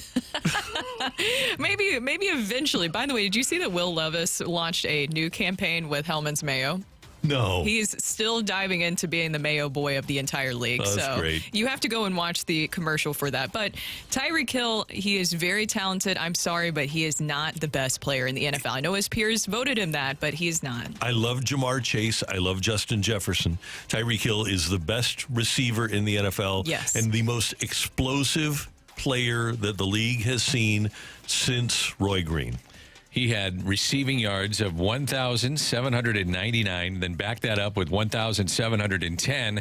And remember, the conversation around him last year was, can he get to 2,000, which was legitimate until he got banged up at the end of the season. a 2,000-yard receiving season. That would have been incredible, and even add to the resume to make him the number one player overall. He's amazing. Don't you kind of wish that you would have seen what it would have been like if Hill stayed with the Chiefs? Oh, man, yeah. But Tua and those guys, I mean, they're offensive. I mean, they put up 70 points, for God's sakes, in one they were game. Unbelievable. Yeah. I always go back to the 13 seconds against Buffalo with Hill and then Kelsey. And Hill he gobbles up yardage in a flash. For a little king, short king, he gobbles up yardage in a flash. If they ever did a Tyreek Hill movie, Kevin Hart's got to be the guy. There's no doubt. Yeah. Sounds like him. Yeah. Shorter guy. Yeah.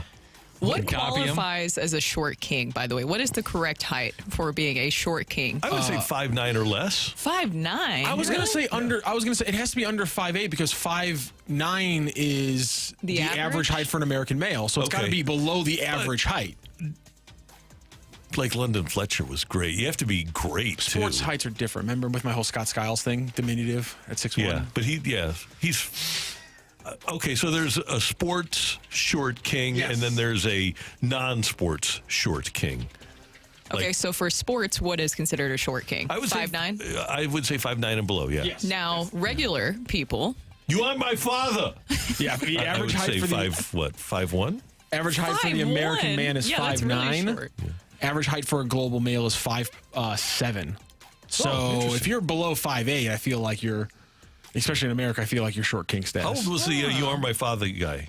You are God? Oh, God, that guy. Oh, he had to be... he was a short king. He might have been 5'1". Yeah, he was 5... I would guess 5'5". Yeah. If you ever... just Google You Are My Father. It's very funny. From the 636, non-sport short king is 5'6" or less. Okay, that's cool. I'm good with that. I think 5'7", you're short king. I'm with Matthew on this. If you're lower than average, you are short king. Now, I will say these are all things that, of course, you cannot help unless you want to get that, leg lengthening surgery, which have you seen that? No. Is absolutely nuts. Really? I think Tim McKernan's going to get that one of these days. Oh, no. And look, just as soon as you say that from the 217, is Tim McKernan the short king? There it is. I'm not saying the rest of that text, but... yes. Okay, so the You Are My Father guy is also known as the bagel guy. Okay. So just Google the bagel guy. You can Google the bagel loan. Yeah. That was my Our first buddy thought. Stewie. Bagel loan. The Democracy Manifest guy passed away this week. I don't know if you guys remember that video. The Democracy Manifest guy. Oh, did he? The guy, this is Democracy Manifest. Hashtag sad. Sounds like Sean Connery. Yes, he did. He did sound like Sean Connery. Either way, Tyreek Hill, he's making a name for himself and helping out the short kings out there. By the way, we didn't get to the sound, but just one last thing. In that same interview, he said that he could beat Noah Lyles in a race. Just I'm let sure that he sink in. You really think I've seen him run against track athletes before? The cheetah? Yeah, He can move. he's pretty fast. Is Bill Belichick really that fast? Jesus. Randy, Don't we have the fight coming up? we do, Dan. I will say this. In was it high school? In junior college, Tyreek Hill clocked a wind-assisted 9.98 in the 100-meter dash. Not bad. Can I get my machine, please? Oh, I'm sorry. The cheetah. We're on to Cincinnati. Okay. Anyways, they said what we do have the fight coming up. So if you want to fight Randy, then you can text into the Air Comfort Service text line. That is 314-399-9646, 314-399-YO-HO. The fight is coming up next.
This is Rocky with your Sports Center update, brought to you by Saliga Heating and Cooling. Yesterday, FedEx St. Jude Championship, Chris Kirk leads at 6 under, and there's a three-way tie at 5 under. You want to hear more of golf talk, you can go to the Dobbs Tire and Auto Center's podcast today as Randy, Danny, and Brooke talked it over with Jay Delsing. Cardinals were off yesterday. They're back in action today as they start a 3-game series at home, hosting the Los Angeles Dodgers. It's a 7:15 first pitch, and it'll be Miles Mikolas getting the start for the St. Louis Cardinals. Mikolas on the season 8-9 with a 5.30 ERA. That is your Sports Center update, brought to you by Saliga Heating and Cooling, an independent American Standard heating and air conditioning dealer.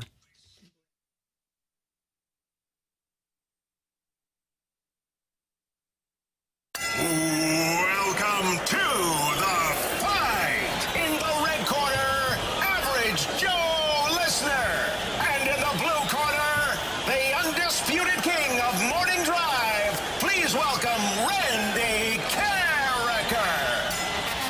Welcome back to the opening drive. Brooke, Dan, Randy, and Rockio here, and it is time for the fight. And our fighter today is Brent. Brent, how are you doing this morning? I'm well. I'm excited and honored. I hope to ruin Randy's weekend, but have no real expectations of doing so. Wow, you had me in the first half there, and then I liked the little punch there at the end for Randy. But you know what, Brent? I like the confidence coming into this. Is this your first time facing Randy in the fight? It is. I like the confidence.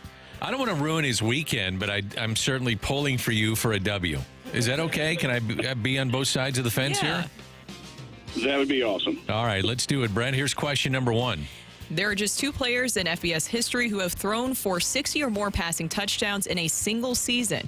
Which current NFL quarterback owns the record set in 2021 at 62? Is it Joe Burrow, Bailey Zappi, or Derek Carr? I'll guess and go with Joe Burrow. Final answer, Brent? Yes, final answer. All right, question 2. In the 2002-03 campaign, the Blues were able to get 99 points despite having 7 different goalies start games throughout the year. Who started and won the most games for the Blues that season? Was it Freddie Brathwaite, Curtis Sanford, or Brent Johnson? Wow. I'll go with Johnson. Final answer? Yes, sir. All right. On this day in 1988, the Cardinals completed a trade with the Dodgers, swapping out with which pitcher for Pedro Guerrero? Is it Joe McGrain, Greg Matthews, or John Tudor? Let's go Greg Matthews. Final answer. In 1976, the NFL held their first game outside North America when the St. Louis Cardinals played in a preseason game in Japan. Who did the Cardinals play and beat in that exhibition game? Was it the Browns, the 49ers, or the Chargers? Wow, some great players on that team. Let's go with the Browns. Final answer. All right, how you feeling? Let me go grab Randall. Not great. Oh, you were very confident coming in. Is there a certain thing or subject that you were looking for? Oh, I like how you had the Mosaic sounder there. Was there something that you were searching for in particular, Brent? No, normally I do a little better than this. Maybe it's nerves. But either way, I'll be honored to say I played Randy going into the weekend. That's nice. And here's Randy right now. Randy, say hi to Brent. Brent, good morning. How you doing? I am well, sir. How are you? Doing fantastic. Thank you very much for listening. Thanks for playing. My honor. Oh, Thank my. you. He did say, I want to say this up front, Randall. He said he would like to ruin your weekend. And I said, look, let's not ruin Randy's weekend, but I'm pulling for you to win. We had justice for Andy 2 days ago. I felt like I was on your side. But on this Friday, I'm going for the listener, Brent. Understood. Thank you, sir. Dan, you outed Brent because Randy didn't even know that happened. That's all right. Now I do. Yeah, now. Via radio. Yes, you do. You ready for question number 1? Ready. There are just 2 players in FBS history who have thrown for 60 or more passing touchdowns in a single season. Which current NFL quarterback owns the record set in 2021 with 62? I'm going to go with Bailey Zappi of the New England Patriots. Randall, Is that your final answer? That is my final answer. Are you ready for question 2? Yes. In the 2002-03 season, the Blues were able to get 99 points, despite having 7 different goalies start games throughout the year. Who started and won the most games for the Blues that season? 02-03. This was like, is this Curtis Sanford territory? Well, it might be, but I can't give hints. Maybe a little Tom Barrasso action here. I will do the lifeline here, Daniel. Freddie Brathwaite, Curtis Sanford, Brent Johnson. Okay, Freddie played a lot, but I'm going to go with Sanford. Sanford. Meet up with me, Sanford. Is that your final answer? Yeah. On to question 3. On this day in 1988, the Cardinals completed a trade with the Dodgers, swapping out which pitcher for Pedro Guerrero? Guerrero. I tried to do my best impression. It was on this date, huh? Okay. Quick thing. Cardinals initially gave Pedro Guerrero number 43. He said, that number too heavy. Dan Quisenberry was here. Guerrero gave Quisenberry a case of Bud Light for his number 28. Wow. The Cardinals traded John Tudor for Pedro Guerrero. Pedro Guerrero. Guerrero. Can we move on to question 4? Let's do it. By the way, Quisenberry took 43. Just FYI. In 1976, Randall, the NFL held their first game outside North America. They sure did. When the St. Louis Cardinals played in a preseason game in Japan. Who did the Cardinals play and beat, by the way, in that exhibition game? I think it was the Chargers. The Vikings came to mind, but I'm going to go with the Chargers. Just a wild guess here, Randall? Yeah. All right. All right, Matthew, go ahead. We have a winner in today's fight. Does Brent succeed in ruining Randy's weekend and by proxy mine? Or does Randy Carricker roll on into the weekend with a victory? Ring that bell. The winner and still champion of the fight, Randy Carricker. The fight is presented by Golf Discount of St. Louis, with the most experienced club fitters in town. Why shop anywhere else? Just win, baby. Oh, here we go.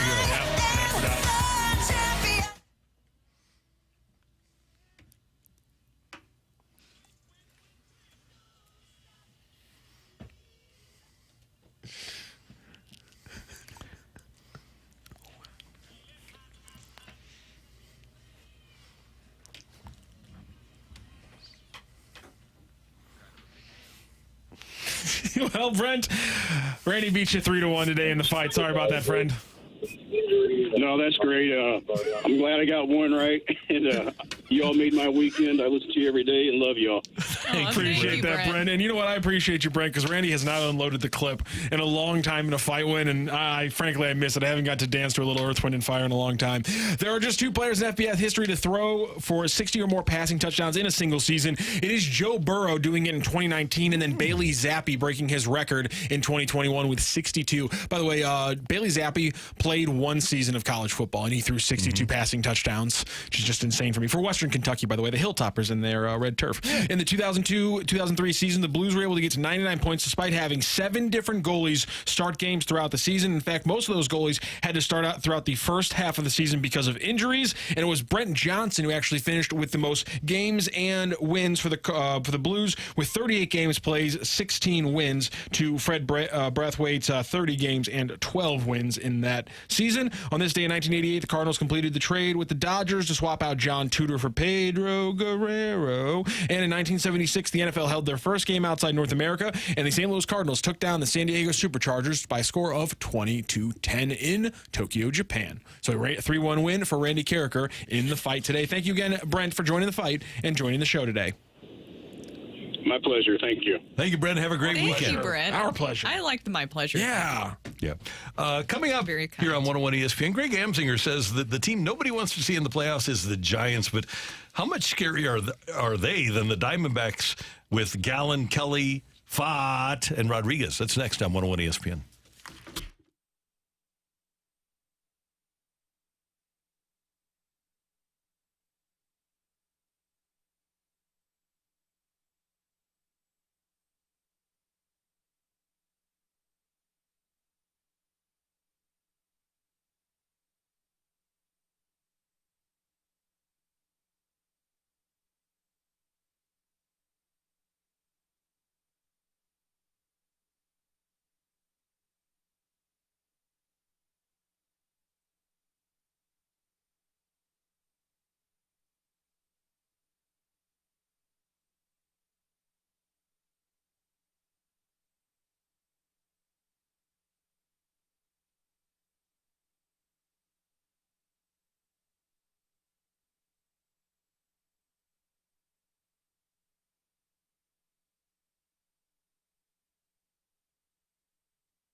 None of these division leaders want this one National League team to get in, and that is the team that boasts in a short series Blake Snell as a Game 1 starter, Logan Webb as a Game 2 starter, and Robbie Ray as a Game 3 starter. No one wants those three guys in a division series matchup. The San Francisco Giants are a dangerous team because of the three-headed monster now at the top of the rotation. So that is an X factor. The Giants are a half game ahead of the Cardinals in the National League wild card race. They're 3.5 behind the Atlanta Braves, and the Mets are between the Giants and the Braves. But those three names that Greg Amsinger just mentioned are the reason that the Giants can go on a run, can make the playoffs, and as he said, you really want to see Blake Snell in a playoff game? You really want to see Logan Webb in a playoff game? You really want to see a healthy Robbie Ray in a playoff game? I don't think so. And then they have a superb back end of the bullpen as well.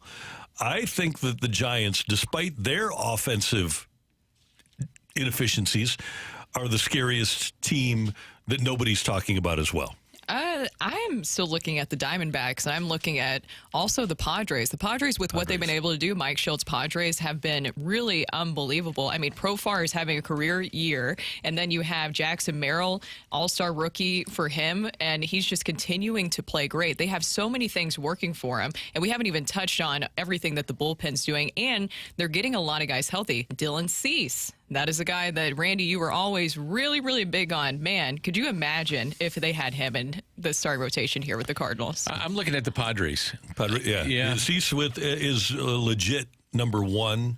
And in a short series, you win Game 1. Right. If they get Darvish back and they got Joe Musgrove back. Yes. They have Martin Perez. Yeah, he's pitching. He was a really nice pickup. And then, like you mentioned, Brooke, the back end of that bullpen with Adam and with Suarez, the closer. Yeah. Yes. And they added Tanner Scott, who's in the 8th inning now. Pretty amazing. I look at just the momentum, and all three teams have momentum right now. But I love the Padres lineup, and I love the back end of the bullpen. And when you don't go deep into a lot of starts, and even in playoff baseball, starters are pulled out. We saw that in 2022, obviously, against the Phillies. But that's why I think if you load up on the back end of your games and load up on the back end of your bullpen, you're going to be pretty darn hard to beat. And that's why I like San Diego. The Padres, or the Diamondbacks, were in the World Series last year, and we talked about their rotation before the break. It's really good, but Paul Sewald, their closer, has struggled of late. And when we look at the Giants, we look at the Padres, we look at the Diamondbacks, compare the offenses. Compare, as you mentioned, Brooke, Jackson Merrill, but then they've got Tatis coming back. They've got Bogarts. They've got Machado. They're just... That's why I love them. Yeah, they're loaded offensively, and Cardinal people might not want to hear this, but they've also got the best manager of that group. How about the fact, too, that Blake Snell doesn't go deep into games? So then it becomes a bullpen game. If you're tight, you know what I mean? Blake Snell goes 5 or 6 innings. Now, in those 5 or 6 innings, he's dominant, and you better, if you're the Giants, better try to get to that opposition early. But then you get back to the bullpen of the Padres, and that's where they can beat you. They just have loaded up the back end of that thing to be, 6 or 7 inning games, potentially, because of how good their starting pitching has been, the Giants. So with the Padres, if they can just hang around, get to the back end of the bullpen, that's where I think that they decide to make a difference in these games because the bullpen is so good. You know who becomes a monster in a playoff, by the way, for the Giants? If it's people like Blake Snell and Robbie Ray, who's still not back to where he was before the Tommy John. The guy who becomes the monster in the 6th and 7th inning is Jordan Hicks. Yep.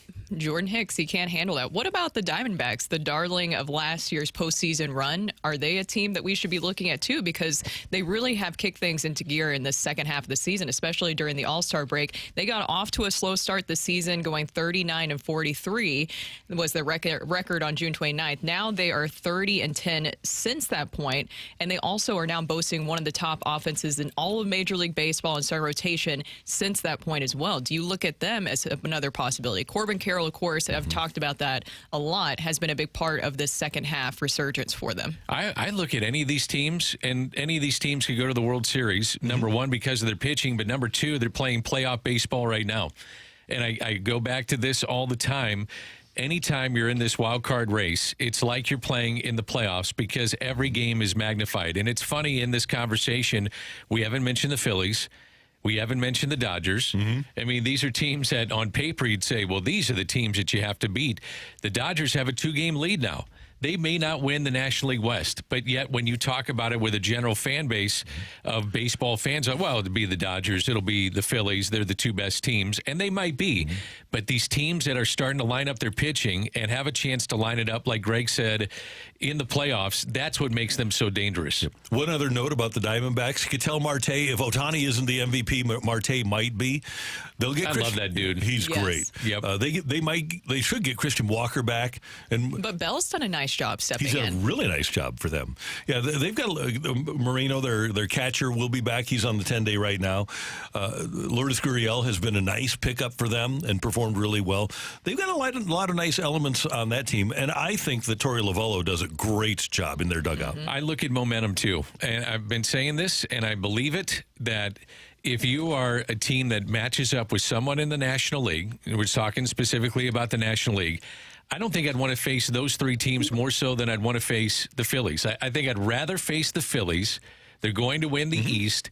Now, they may have a chance to line up their rotation too, but I'd look at the teams that are hot going into the playoffs, and that's what makes them so dangerous. And we see that year in and year out because of the wild card. Yeah. Can we get in one text just real quick? Because we talked about this when we just faced the Reds from the 760. Everyone is sleeping on Cincy. After seeing them, if you're looking specifically within the division right now, I don't think you can count the Reds out with what they're able to do. They've got a nice bullpen, too. And the key for them, and I know they hit a ton of bombs against the Cardinals, but they're just going to have to hit. They've got to still, they can manufacture runs, but they're going to have to slug. And if you have, let's just say for argument's sake, they made it in. They got Hunter Green going in game one. And if you're watching baseball, he is turning into one of the dominant starters in the game. But after that, I'm not into Cincinnati. I'm just not. You know, they had a good series against the Cardinals. You'll do that. But for a sustained success, I just don't see that happening with just over 40-plus games to go. That's Dan. That's Brooke. I'm Randy. And coming up here on 101 ESPN, we've got our Rush Hour Reset. We talked about a lot of stuff in the Rush Hour at the beginning of the show today. We'll revisit that next on 101 ESPN. It's time for a DraftKings at Casino Queen Redbird report on 101 ESPN. Brooke Grimsley here for your Redbird report. The Cardinals will try to snap a 4-game losing streak tonight when they open a series against the Dodgers at Busch Stadium. Miles Mikolas will be getting the start for the Cardinals, and it's TBD for the Dodgers. The losing streak has dropped the Cardinals to 1 game below 500 for the season at 60-61. First pitch tonight is at 7:15. The Redbird report is presented by DraftKings at Casino Queen. Play, stay, dine at DraftKings at Casino Queen.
stories of the day on the opening drive with a Rush Hour Reset.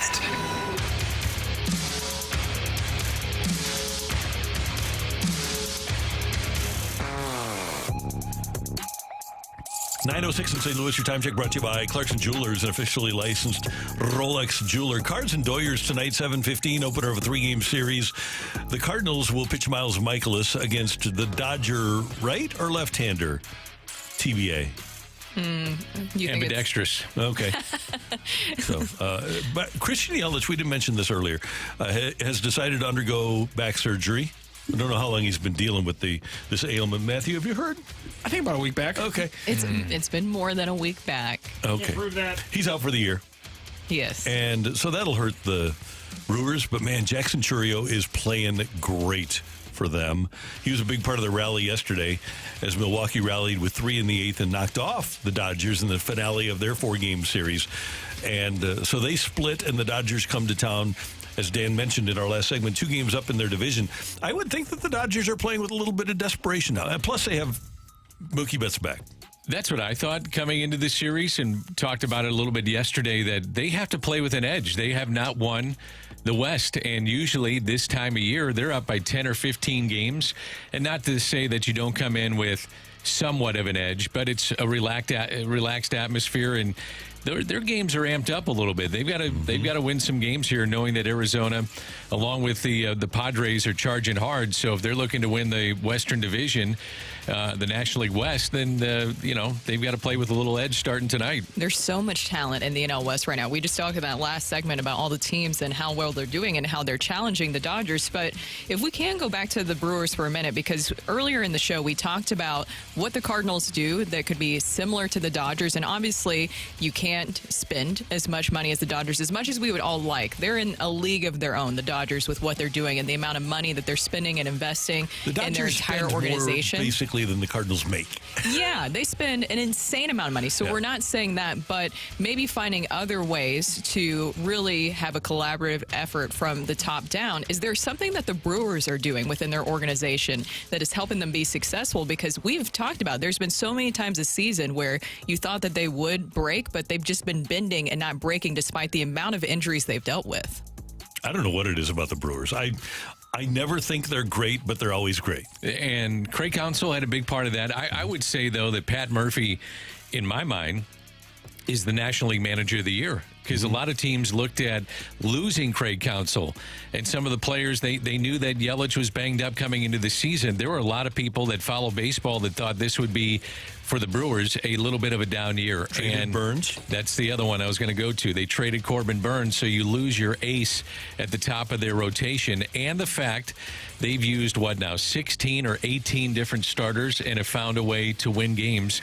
The other part of this, too, is they're getting healthy because Devin Williams is in the back end of their bullpen. And, you get to that 9th inning and he's on the mound. He can be as devastating as anybody in Major League Baseball, the St. Louis Kid. So they've got a lot of things rolling for themselves. And even without Yelich, they're finding ways to win. It's been impressive. It really has been. And even when you're looking at drafting and developing players, I found this interesting when I was doing some research last night about the Dodgers and what they do specifically and what they look for when they are drafting players. And it's actually a model that the Brewers are looking at, too. They're looking at plate discipline, walk rate, and strikeout rate, and then adding power to it from there. So that's something that when you were mentioning Bellinger earlier, that's something that you're seeing with some of these players is they're hit first players who developed power. And it's something that it looks like the Brewers are doing too with some of their models when drafting and developing players. And go ahead, Randy. I was going to say a lot of players now are going back to individual coaches. Cardinals have some guys that, whether hitting or pitching, they'll use the drive line for pitching, or they'll have their own individual hitting coach that they'll actually use during the season. Like an off day yesterday, there's a couple of Cardinal hitters that will have spent the day with their other coach and won't really take advantage of the coaching that the Cardinals have. Dodgers have all these guys, Brooke, you mentioned their lab, where if, for example, a left-handed hitter that strikes out a lot has his own individual coach and goes to the Dodgers and says, yeah, I'm going to use my guy. The Dodgers will say, well, what does he do for you? What are you trying to get out of him?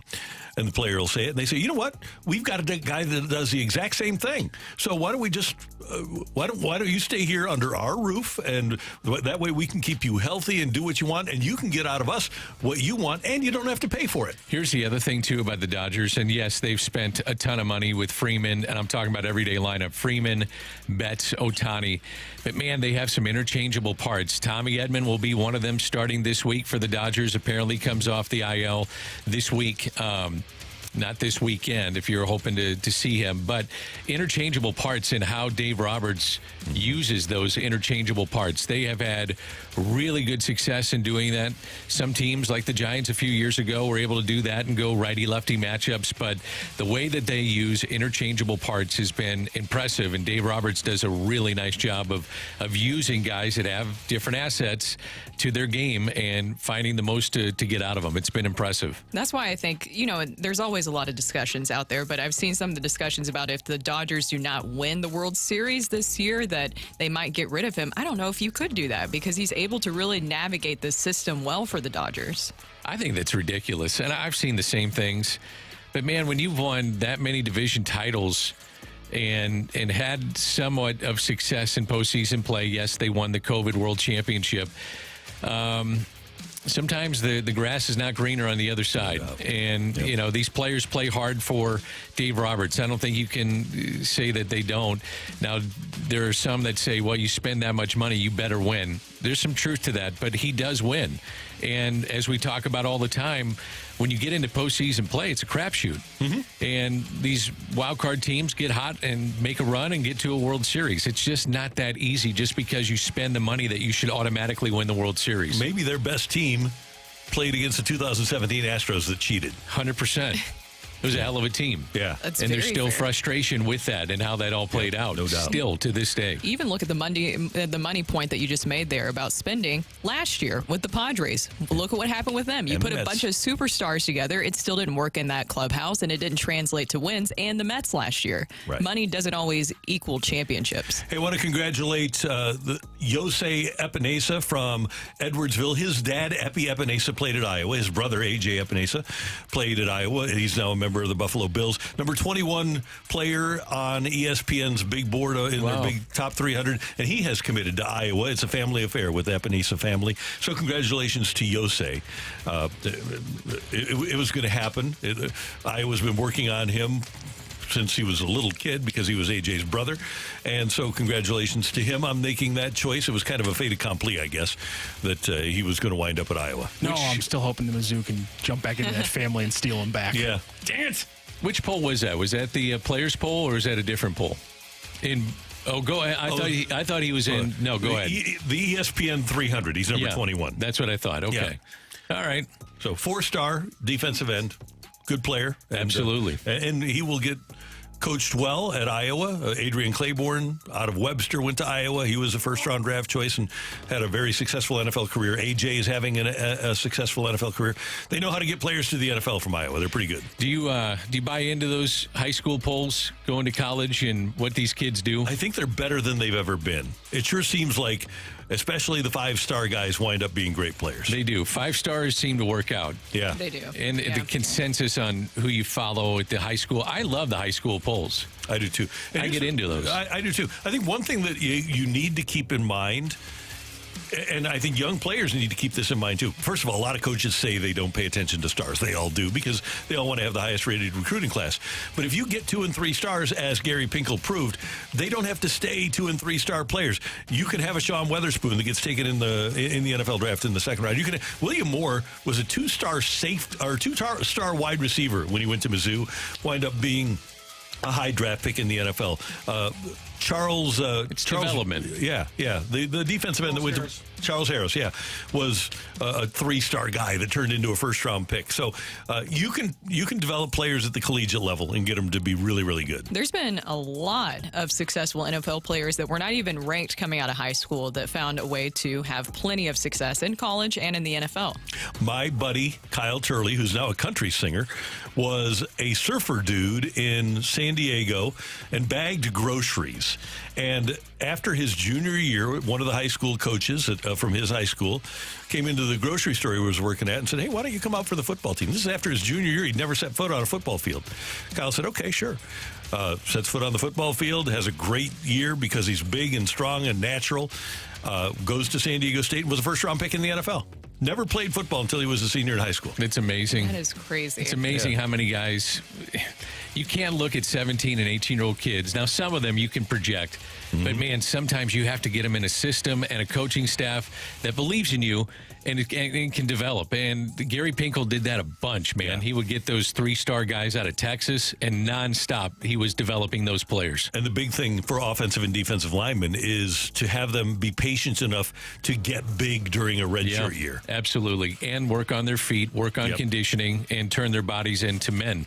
You know, you go from boys to men. Big time. Really do. Yep. Aaron Rodgers was unranked coming out of high school. How about that? Which I know that the ranking systems have changed a lot since then, but still, it just shows you that doesn't mean that you can't go on to have success. Hey, Randall, you brought in some snacks. Oh, yeah. Thanks to our friend Erica from the Chocolate Rooster, the best gooey butter cake in St. Louis. And follow them on Facebook, the Chocolate Rooster. And her store is fantastic. She was actually on the Drew Barrymore show a few months ago in New York and got her business got a big push from that, and she's very busy. And the quality of the product at the Chocolate Rooster is as good as it gets. If you like gooey butter cake, then you need to get in touch with Erica and get some gooey butter cakes. Was that a birthday present? Birthday's Monday, so yeah. Happy birthday, Thank Randall. You, Appreciate that very much. Coming up, Randy Palooza on the way. Coming up here on 101 ESPN, how bright is the NFL's future with a list of best players under 25? It's amazing how many are out there. That's next on 101 ESPN.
The NFL season is just a couple of weeks away, and it's amazing when you think about what a young person's game this is, and it's getting younger and younger all the time because younger equals cheaper. But The Athletic, Mike Jones put together a list of the best players in the NFL, 25 and under.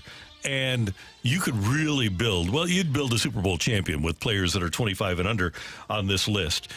Justin Jefferson is listed as number 1. He's 25. Micah Parsons. That's a pretty good offensive and defensive foundation to start from, right? With Jefferson and Micah Parsons. You have a wide receiver tandem of Jefferson and Jamar Chase, and then you throw C.D. Lamb in there. But you've got other players. You could build an offensive line with Penei Sewell and Tristan Wirfs at the tackles.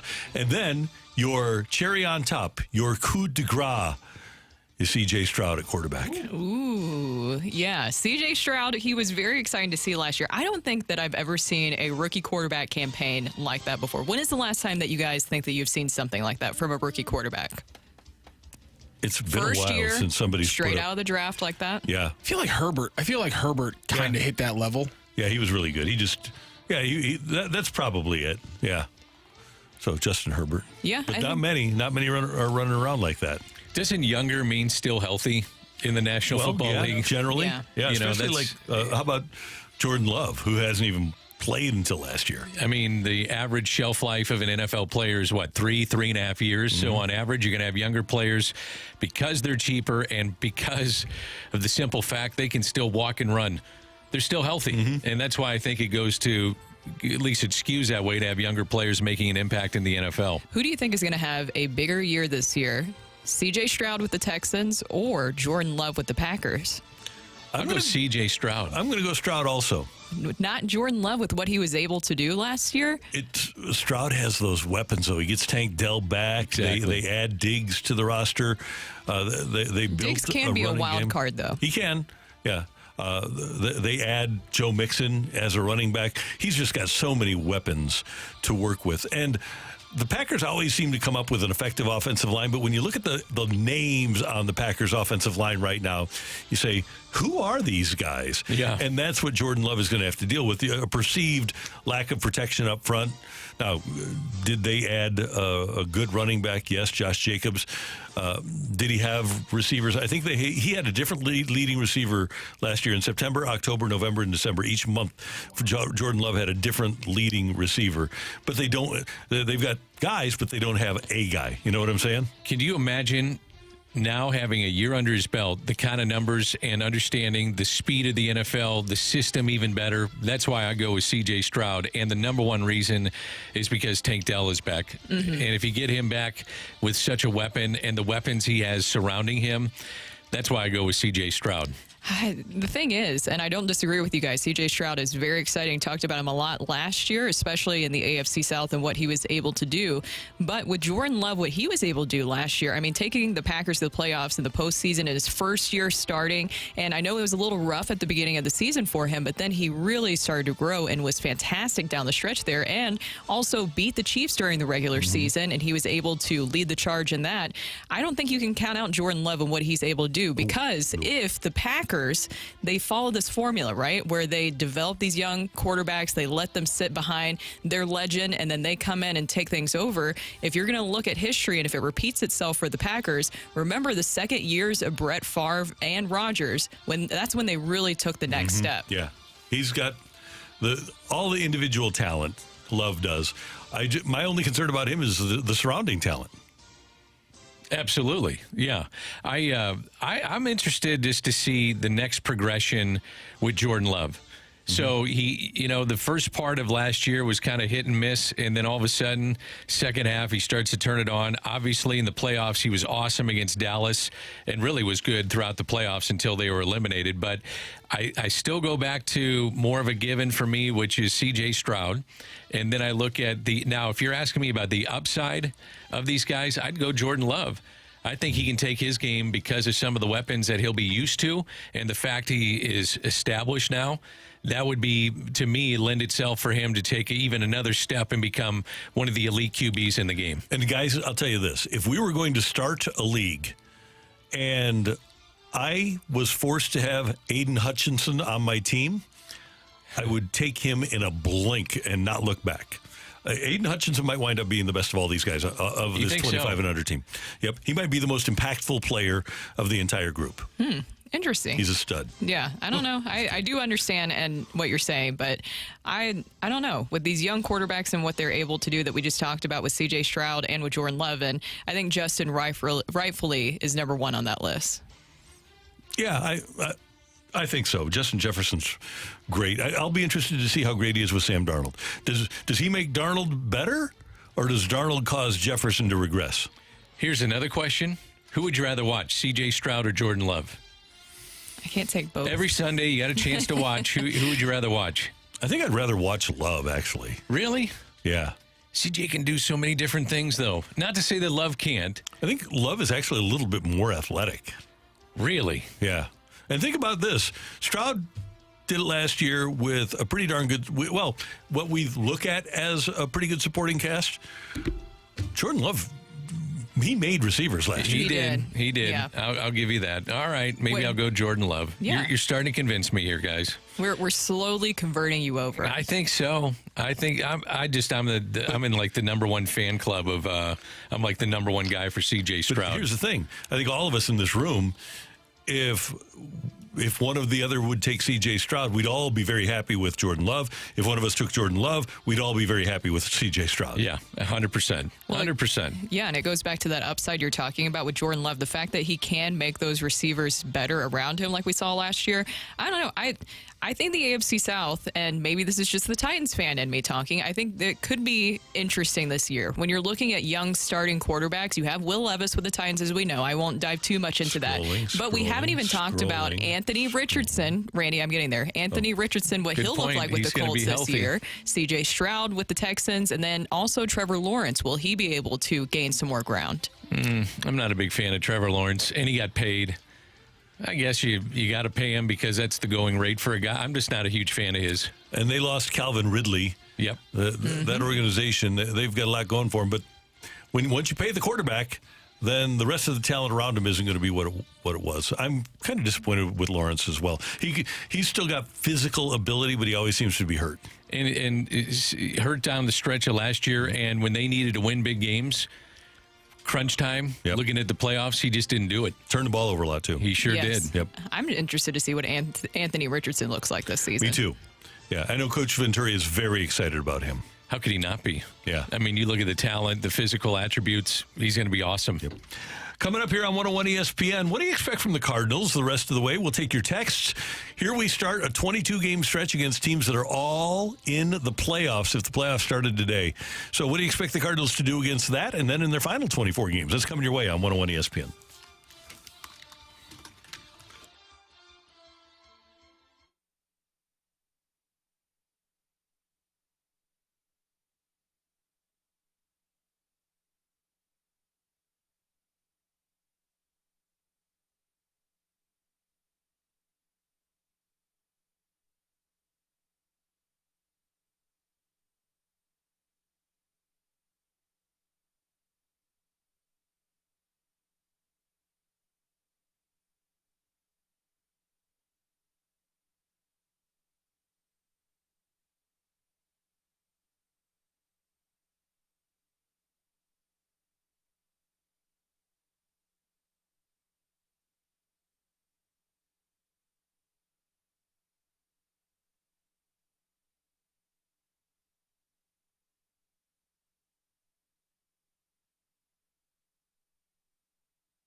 This is Rocky with your Sports Center update, driven by Johnny Londoff Chevrolet and Johnny Londoff Autoplex. The Cardinals back in action as they start a 3-game series hosting the Dodgers. Tonight, 7:15 first pitch for the Cardinals. Miles Mikolas gets the start for the Redbirds. And on 101 ESPN this weekend, we have some baseball action. It's the Pirates and the Mariners. Pregame starts at 11:30 tomorrow afternoon. And on Sunday evening, it's the Tigers versus the Yankees. Pregame starts right here at 5 p.m. on 101 ESPN. That is your Sports Center update, driven by Johnny Londoff Chevrolet and Johnny Londoff Autoplex. See them at londoff.com. Chevy, together we drive.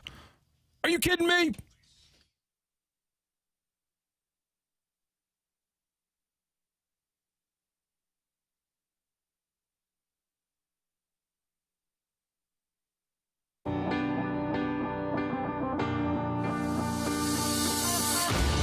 I know the Cardinals are struggling, and they're under 500.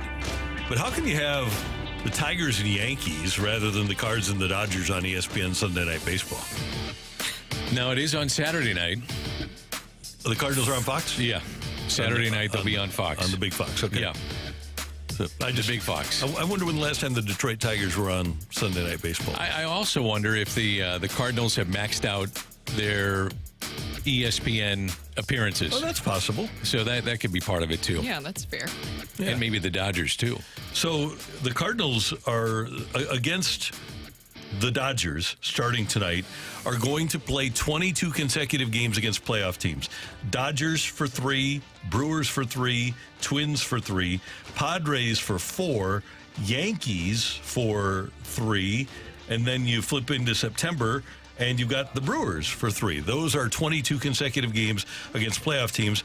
And then you got the Mariners and the Reds at home. You go to Toronto, then you get the Pirates and Guardians at home, and then you go to Colorado and San Francisco to close out the season.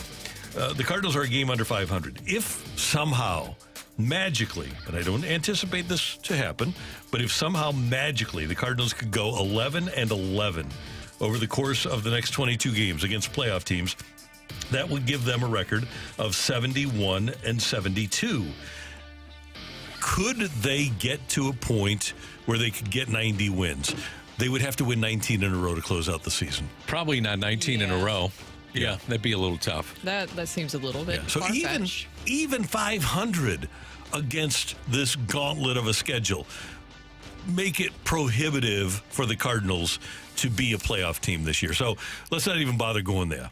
Let's try to get better for 2025. Let's do everything we do the rest of this season.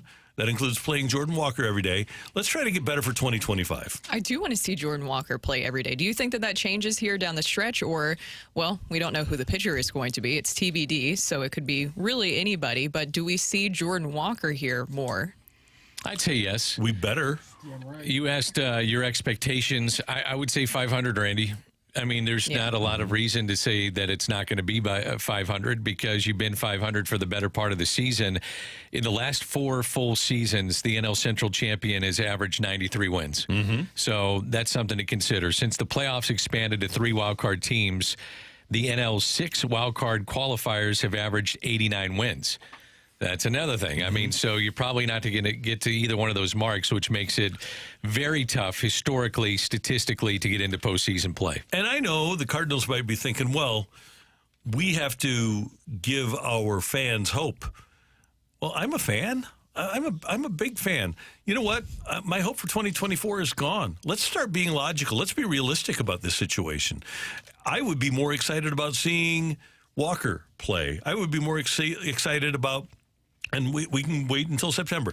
I'd be more excited about seeing Michael McGreevy get an opportunity to start a game here or there. I want to keep Palante in the rotation. I know that I'm going to have some guys. I know Gray's going to be back. I know Mikolas is going to be back. I know that Fetty's going to be back next year. But why not have some auditions for young guys? When do you let me ask you then this. Organizationally, you're still in the wild card race. Mm-hmm. You know, so at what point then, and I'm with you, Randy, I said it yesterday, I want to see some of these young guys get a shot. But then at what point do you say, from an organizational standpoint, we're out? You know, we need to be realistic about where we're at and maybe take a look at some of these young guys. And I think realistic is not winning more than back-to-back games, not winning 3 in a row since June. I think that is more the reality. The Braves are 64-57 and crashing. But Are the Giants going to crash? The Reds look like they're surging to me. I don't see my team, if I'm Cardinal upper management, I don't see my team surging. Arizona, San Diego, all obviously surging. I think they're in. I think Arizona and San Diego, they're both 4.5 up on the rest of the wild card teams. They're tied.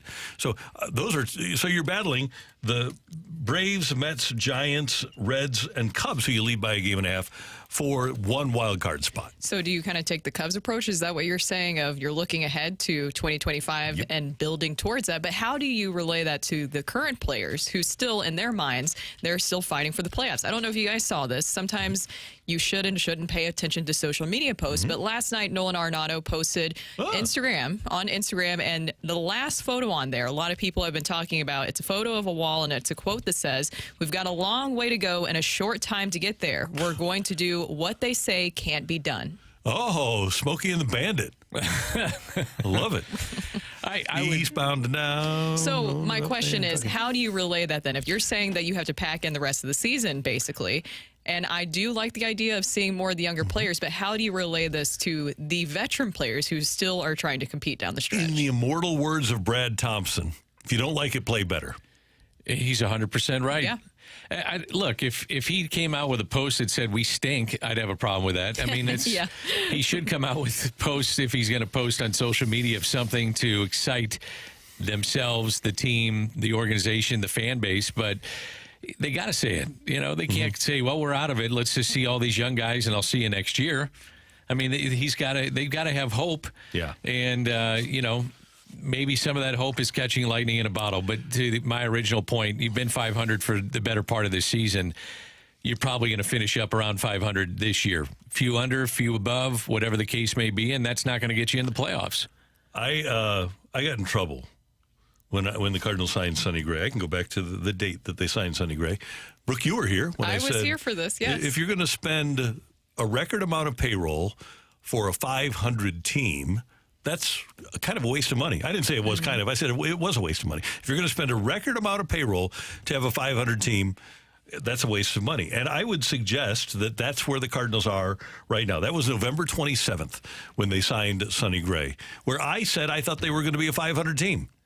Well, they're 500, Randall. They are a 500 team. And we also noted about, I understand that there's a veteran presence that's needed, especially in your starting rotation. But what was one of the biggest concerns that we had also going to the year and throughout the year is, would the starting rotation be able to hold up and sustain their success going down the stretch? And we saw the numbers here recently. Dan, you pointed them out yesterday, where we have seen the ERA really inflate for the starters in the starting rotation. It's 5.5 since July 1st collectively, so that's an issue. And maybe it changes their mindset moving forward that we went in this direction, didn't quite work, and we need to look at something different in 2025.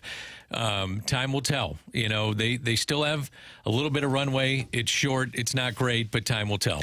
I would guess by 1 week from today, we can put a nail in their coffin. You think so? Against the Dodgers and Milwaukee.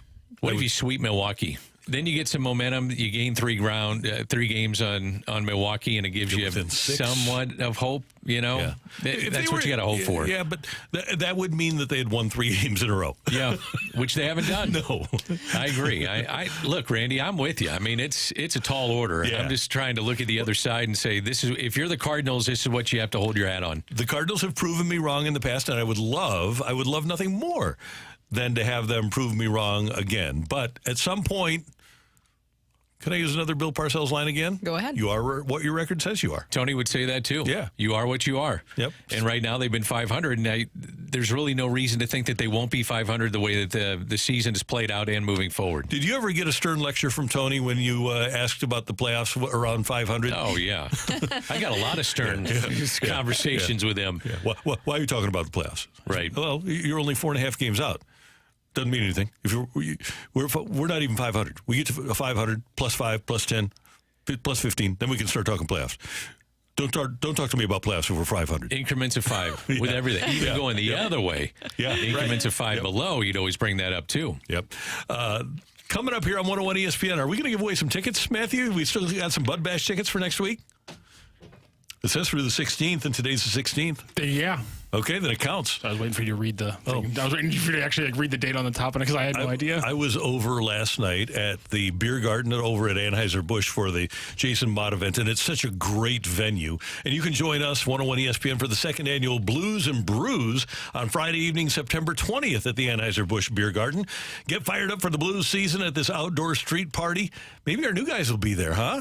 And you'll have appearances by blues players and alumni, food trucks, 101 ESPN giveaways, and more. Tickets just $20 and on sale now. You can learn more at 101ESPN.com. By the way, live music from country music star Matt Stell and St. Louis's own Charles Glenn Group.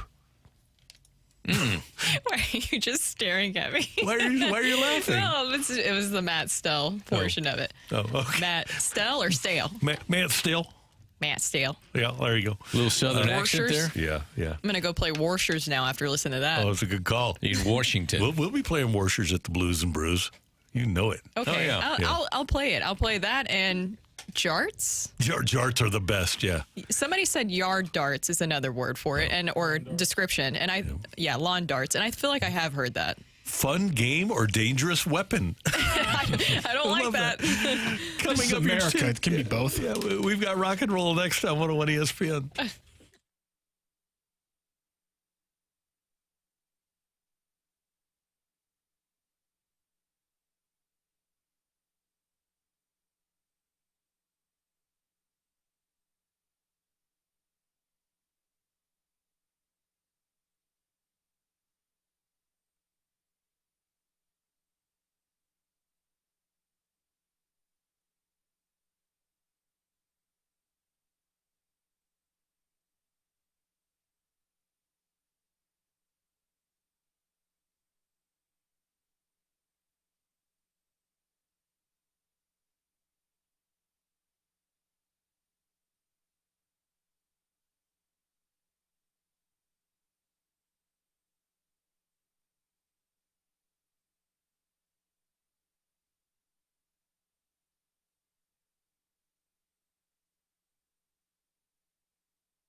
Let's rock today. Danny, I just got dismissed from the Tennessee Tennessee Titans bandwagon, if I would choose to join it and climb aboard this rambling Will Levis-led bandwagon, I have been dismissed from it already. I can't even climb up. Oh, you got to be able to get on it first. Got to be on the bandwagon first, then you can get kicked off. Yeah, I mean, all I said is that all of a sudden when Will Levis explodes the season, explodes in a good way, I should clarify that, explodes in a good way this season. Why do you look at me like that? I'm saying explode in a bad way because if you're talking about the season imploding for the Titans, which we've seen over and over again, you wouldn't want to have that happen. But when it goes well, you know, Randy, it's too late. It's too late for you to join this bandwagon. Me, though, when Kyler Murray is wearing his 5-inch platforms to get up to 6'1". Should he be allowed to do that? Wait, that's a great question. Can he do that? I don't know. Is that illegal? Yeah, there's got to be Nike 5-inch platforms that he could wear, right? That's so mean. That'd be hard to run in. Oh, it would be, yeah. That's true. And he's a running quarterback. Well, he's a running guy. He'd be great for the flag football team. He would be, yeah. He had an ACL, though. Let's see if he can come back from that. We'll find out. Hey, you know what? 101 ESPN has your chance to win a 4-pack of tickets to Tuesday night's Budweiser Bash game for the Cards and Brewers. Features a limited edition Woody Williams bobblehead. Now, you can get all the details now by going to cardinals.com/promotions, but you can also text in, and Matthew's going to have a question for you. Text in 314-399-9646, 314-399-YO-HO. A lot of energy there. I'm sorry. I don't know what happened. Where were you, Rockio? You're looking at my me. mic wasn't on. You can't even tell if I did it or Let's not. try this again. 314-399-9646, 314-399-YO-HO. Okay, good. And you can win Budweiser Bash tickets for the Cardinals and the Brewers on Tuesday, August 20th. It's a rematch of the 1982 World Series. Cardinals and Brewers. And Woody Williams, of course, was part of that 2004 Cardinals World Series squad that unfortunately lost to the Boston Red Sox. So the trivia question today, we got a texter number, Randy? Let's do texter number 45. Who won the NLCS MVP in 2004? 2004 NLCS MVP. I'm guessing that would have been a Cardinal. Well, yes, it was a Cardinal, so I want to know which Cardinal it was. Okay, good. I like this. I would have to give it some thought, but I hope we come up with a winner. All right, Matthew, what do you have on Rock and Roll today? Well, I'm going to follow up from a story earlier. I want to thank Danny Mack, because Danny Mack sent me a quick text. He found the post from the Sam's Army podcast. I saw it all in text yesterday, but here is the audio. Here's former St. Louis City SC center back Tim Parker on the Sam's Army podcast talking about his contract negotiations with St. Louis City SC. I'm willing to take less money to stay here, and you guys aren't even, giving me years on my contract. You're giving me a 1-year deal. Because this is business, right? And you know that as well as anybody else. Is that just basically what it came down to at the end of the day, and it's sort of like no hard feelings? That's what I would say. I would say it definitely feels like a business decision. It just doesn't feel, I guess it just doesn't feel right because they just were never honest with me about the decision. Mm-hmm. Because they basically sent me one last offer the weekend before I got traded. And that's when I told them, I was like, guys, it's okay. We're not really close. If you guys want to get a little closer, that's fine. If not, I'll be a free agent. And then Thursday morning, I walk into the gym and they're like, hey, Tim, Lutz and Hack want to talk to you. And I was like, oh, shit. Exactly. You've had this conversation before. Yeah. And then that's how I found out about the. I'm going to be really honest. I don't know how to feel about this. And, Rocky, I want to get your thoughts on this, too, because I understand it's a business at the end of the day, and I appreciate Tim Parker and everything he did for the organization. But also at his age, I can understand Lutz wanting to. I mean, you can go out and get a younger center back. Which is exactly what they did in the trade. They got a guy who, relative talent levels pretty even, I would say, relative to their, if you look at the numbers, but he's 5 years younger. So yeah, it seems pretty like a pretty solid move overall. And again, it doesn't sound great that they weren't giving him the years when they were trying to take down the money. That seems like a very common trade-off to make. But at the same time, you are an older player, and just looking at some very surface level stats. He went from a guy who was consistently in the top 75 to 95th percentile in key defensive stats like tackles and interceptions. And this year, he's down in like the 26th and the 35th percentile in those stats relative. So his play has dropped off a little bit. And you have to wonder, is that a drop off relative to the entire team? Or is his drop off part of the team having a lot of defensive struggles this year? I don't think that's a completely illegitimate question for the City to ask themselves, and then factor in the fact that he is an aging player.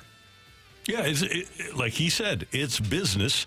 And Lutz clearly, and there's some Doug Armstrong here, right? He is going to be cold about a situation like this. Doug Armstrong had no problem trading Ryan O'Reilly or Vladimir Tarasenko when their performance declined. And even though a guy might be a fan favorite, and even though he might have helped you significantly, in this case, in your formative year as a soccer program, was he going to be part of the solution 2-3 years down the road when you're trying to win a championship? I think he'll always be a beloved figure among soccer fans here in town, scoring the first goals at home and then the first ever goal in franchise history. He'll definitely be the answer to a trivia question. I know that, but kind of a beloved figure here in town. And like you said, it's a business, and he out the door. Goodbye. He is. I think that's actually a really good comp that you brought up with the Blues and Army with what he's doing, because what has Army talked about when he's looking at players and signing players is that age range and making sure that he keeps them young. I see Lutz doing the same thing where they're building up kind of a younger roster with a lot of potential. Yeah, I'm fine with the move, and I'm a Parker fan, and I'm like everybody else. I thank him for what he did for St. Louis and for SC. He really was the face of the franchise last year, wasn't he? He was. Even more than Berkey or definitely one of Klaus. them. Yeah. And so we have to be thankful for what he did, but at the end of the day, if I were a GM, that would be the question I would ask when I get into a contract negotiation with a player. And I thought that was an interesting one for the Blues with Buchnevich. Yeah. Are you going to be a part of the team for what I'm paying you when I'm ready to win a championship again? So part of the solution to what we're doing. And would you be around, let's be realistic. I mean, City is not near a championship right now. So at his age, is it worth bringing him back? And if it's not, then you got to cut bait and try to get a little bit younger, which they did. And that was a slightly edited part of it. That was edited, huh? That was the part of it earlier. He explained that there was a lot of back and forth that was kind of failing, and the overall arching part was they were lowballing him and not giving him more than a 1-year deal, and he clearly, I think, felt disrespected by that. And the athlete always feels disrespected when he's been to a certain level and earned a certain level, but then you get offered what you're capable of now rather than what you were capable of years ago. So, Matthew, does he get a multi-year deal on the open market? I depends on how he closes out the season with New England, I would argue. If he shows that maybe it was a system that was maybe exploiting just his weaknesses by asking him to cover a lot of ground the way that City's system does. Maybe a team says, he's got 2 years left in him, and I'm confident giving him a 2-year deal. So that wouldn't surprise me. But I mean, I think even going at a lower salary, I'd be shocked if he gets anything more than a 2-year deal. All right. It's hard, man. We've got a balloon party coming up. T-Mac and Ajax are here. No. We've got a producer show coming up. Yeah. Tim is out this morning. Why? Jackson, he took a personal day. What was the text we got about Tim earlier? I don't remember. Oh, the short king. No, we're not taking that. Yeah, he's a short king. Our short we love king Tim is not here today. So yes, it's going to be a producer's party. Who's it will in there? be Who's gonna be Grant Francis will be where I'm standing, and then where you guys are sitting will be myself, Jackson Burkett, and Andrew Marsh. Oh. And I might bring in Tanner at the very end just to make Jackson angry. Okay, that is that's amazing. I'm glad that we win first and we didn't have to follow that crew. Hopefully he didn't listen to that, so you could surprise him with that. I feel like you're being facetious there, right? No, I'm not. No. Randall. Gonna have a lot of hot takes. I'll say this for our group of producers. They are extraordinarily knowledgeable and fun, and I like talking sports with all of them. So that's very politically correct. No, we've got a good group. And I'll tell you something else about this station. Michelle Smallman was a producer. Anthony Stalter was a producer. Brandon Kiley was a producer. And they rose up. And because our station wonderfully promotes from within, people get opportunities. And that doesn't always happen in our business. So my hope is that Matthew does what he wants to do. Same with Andrew, and same with Tanner, and same with Grant. And the same with Jackson. I hope the whole group gets an opportunity to do what they want to do in this business. Grant's like going to be signing my paychecks at some point. I will be working for Grant Francis at some point. I've accepted that. I'm resigned to it. He's going to, I mean, the guy's going to be like president if he keeps going the way he is. Yeah. I think we all will. Yeah, I think, there's a good chance we're all working for Grant Francis. I don't think that's a bad bet. Yeah, that's not a bad bet. That's not a bad bet to make for the future. So that'll be a fun show. Great job today by our producer, audio, video engineer, the one, the only Matthew Rocchio. Pleasure. Brooke, did you have fun today? Yes. Glad you did. What, are you staring at me? Yes, I did. Yeah, you want to say, yes, I did. Daniel, you're the Do you want me to expand? Hey, Today was fantastic. And have a happy weekend birthday. Thank you. And you're a tall king. Oh, that's so nice of you, Randall. Yes, everybody in here is tall kings. Yes. To my for knowledge. the tall queen. Yeah, I think I'm considered tall. I think I was like a 6'2"-ish. You are? 5'7". Yeah. Which Matthew? is average for, I guess. I'm 6 foot. Okay. Just under 6'1". All right. No short kings in here. I'm probably 6 foot. There we go. Yeah. We thank you all for tuning in, texting in, and being a part of the show. Know that. For all of us until Monday morning at 7, don't just have a great weekend. Have an American weekend.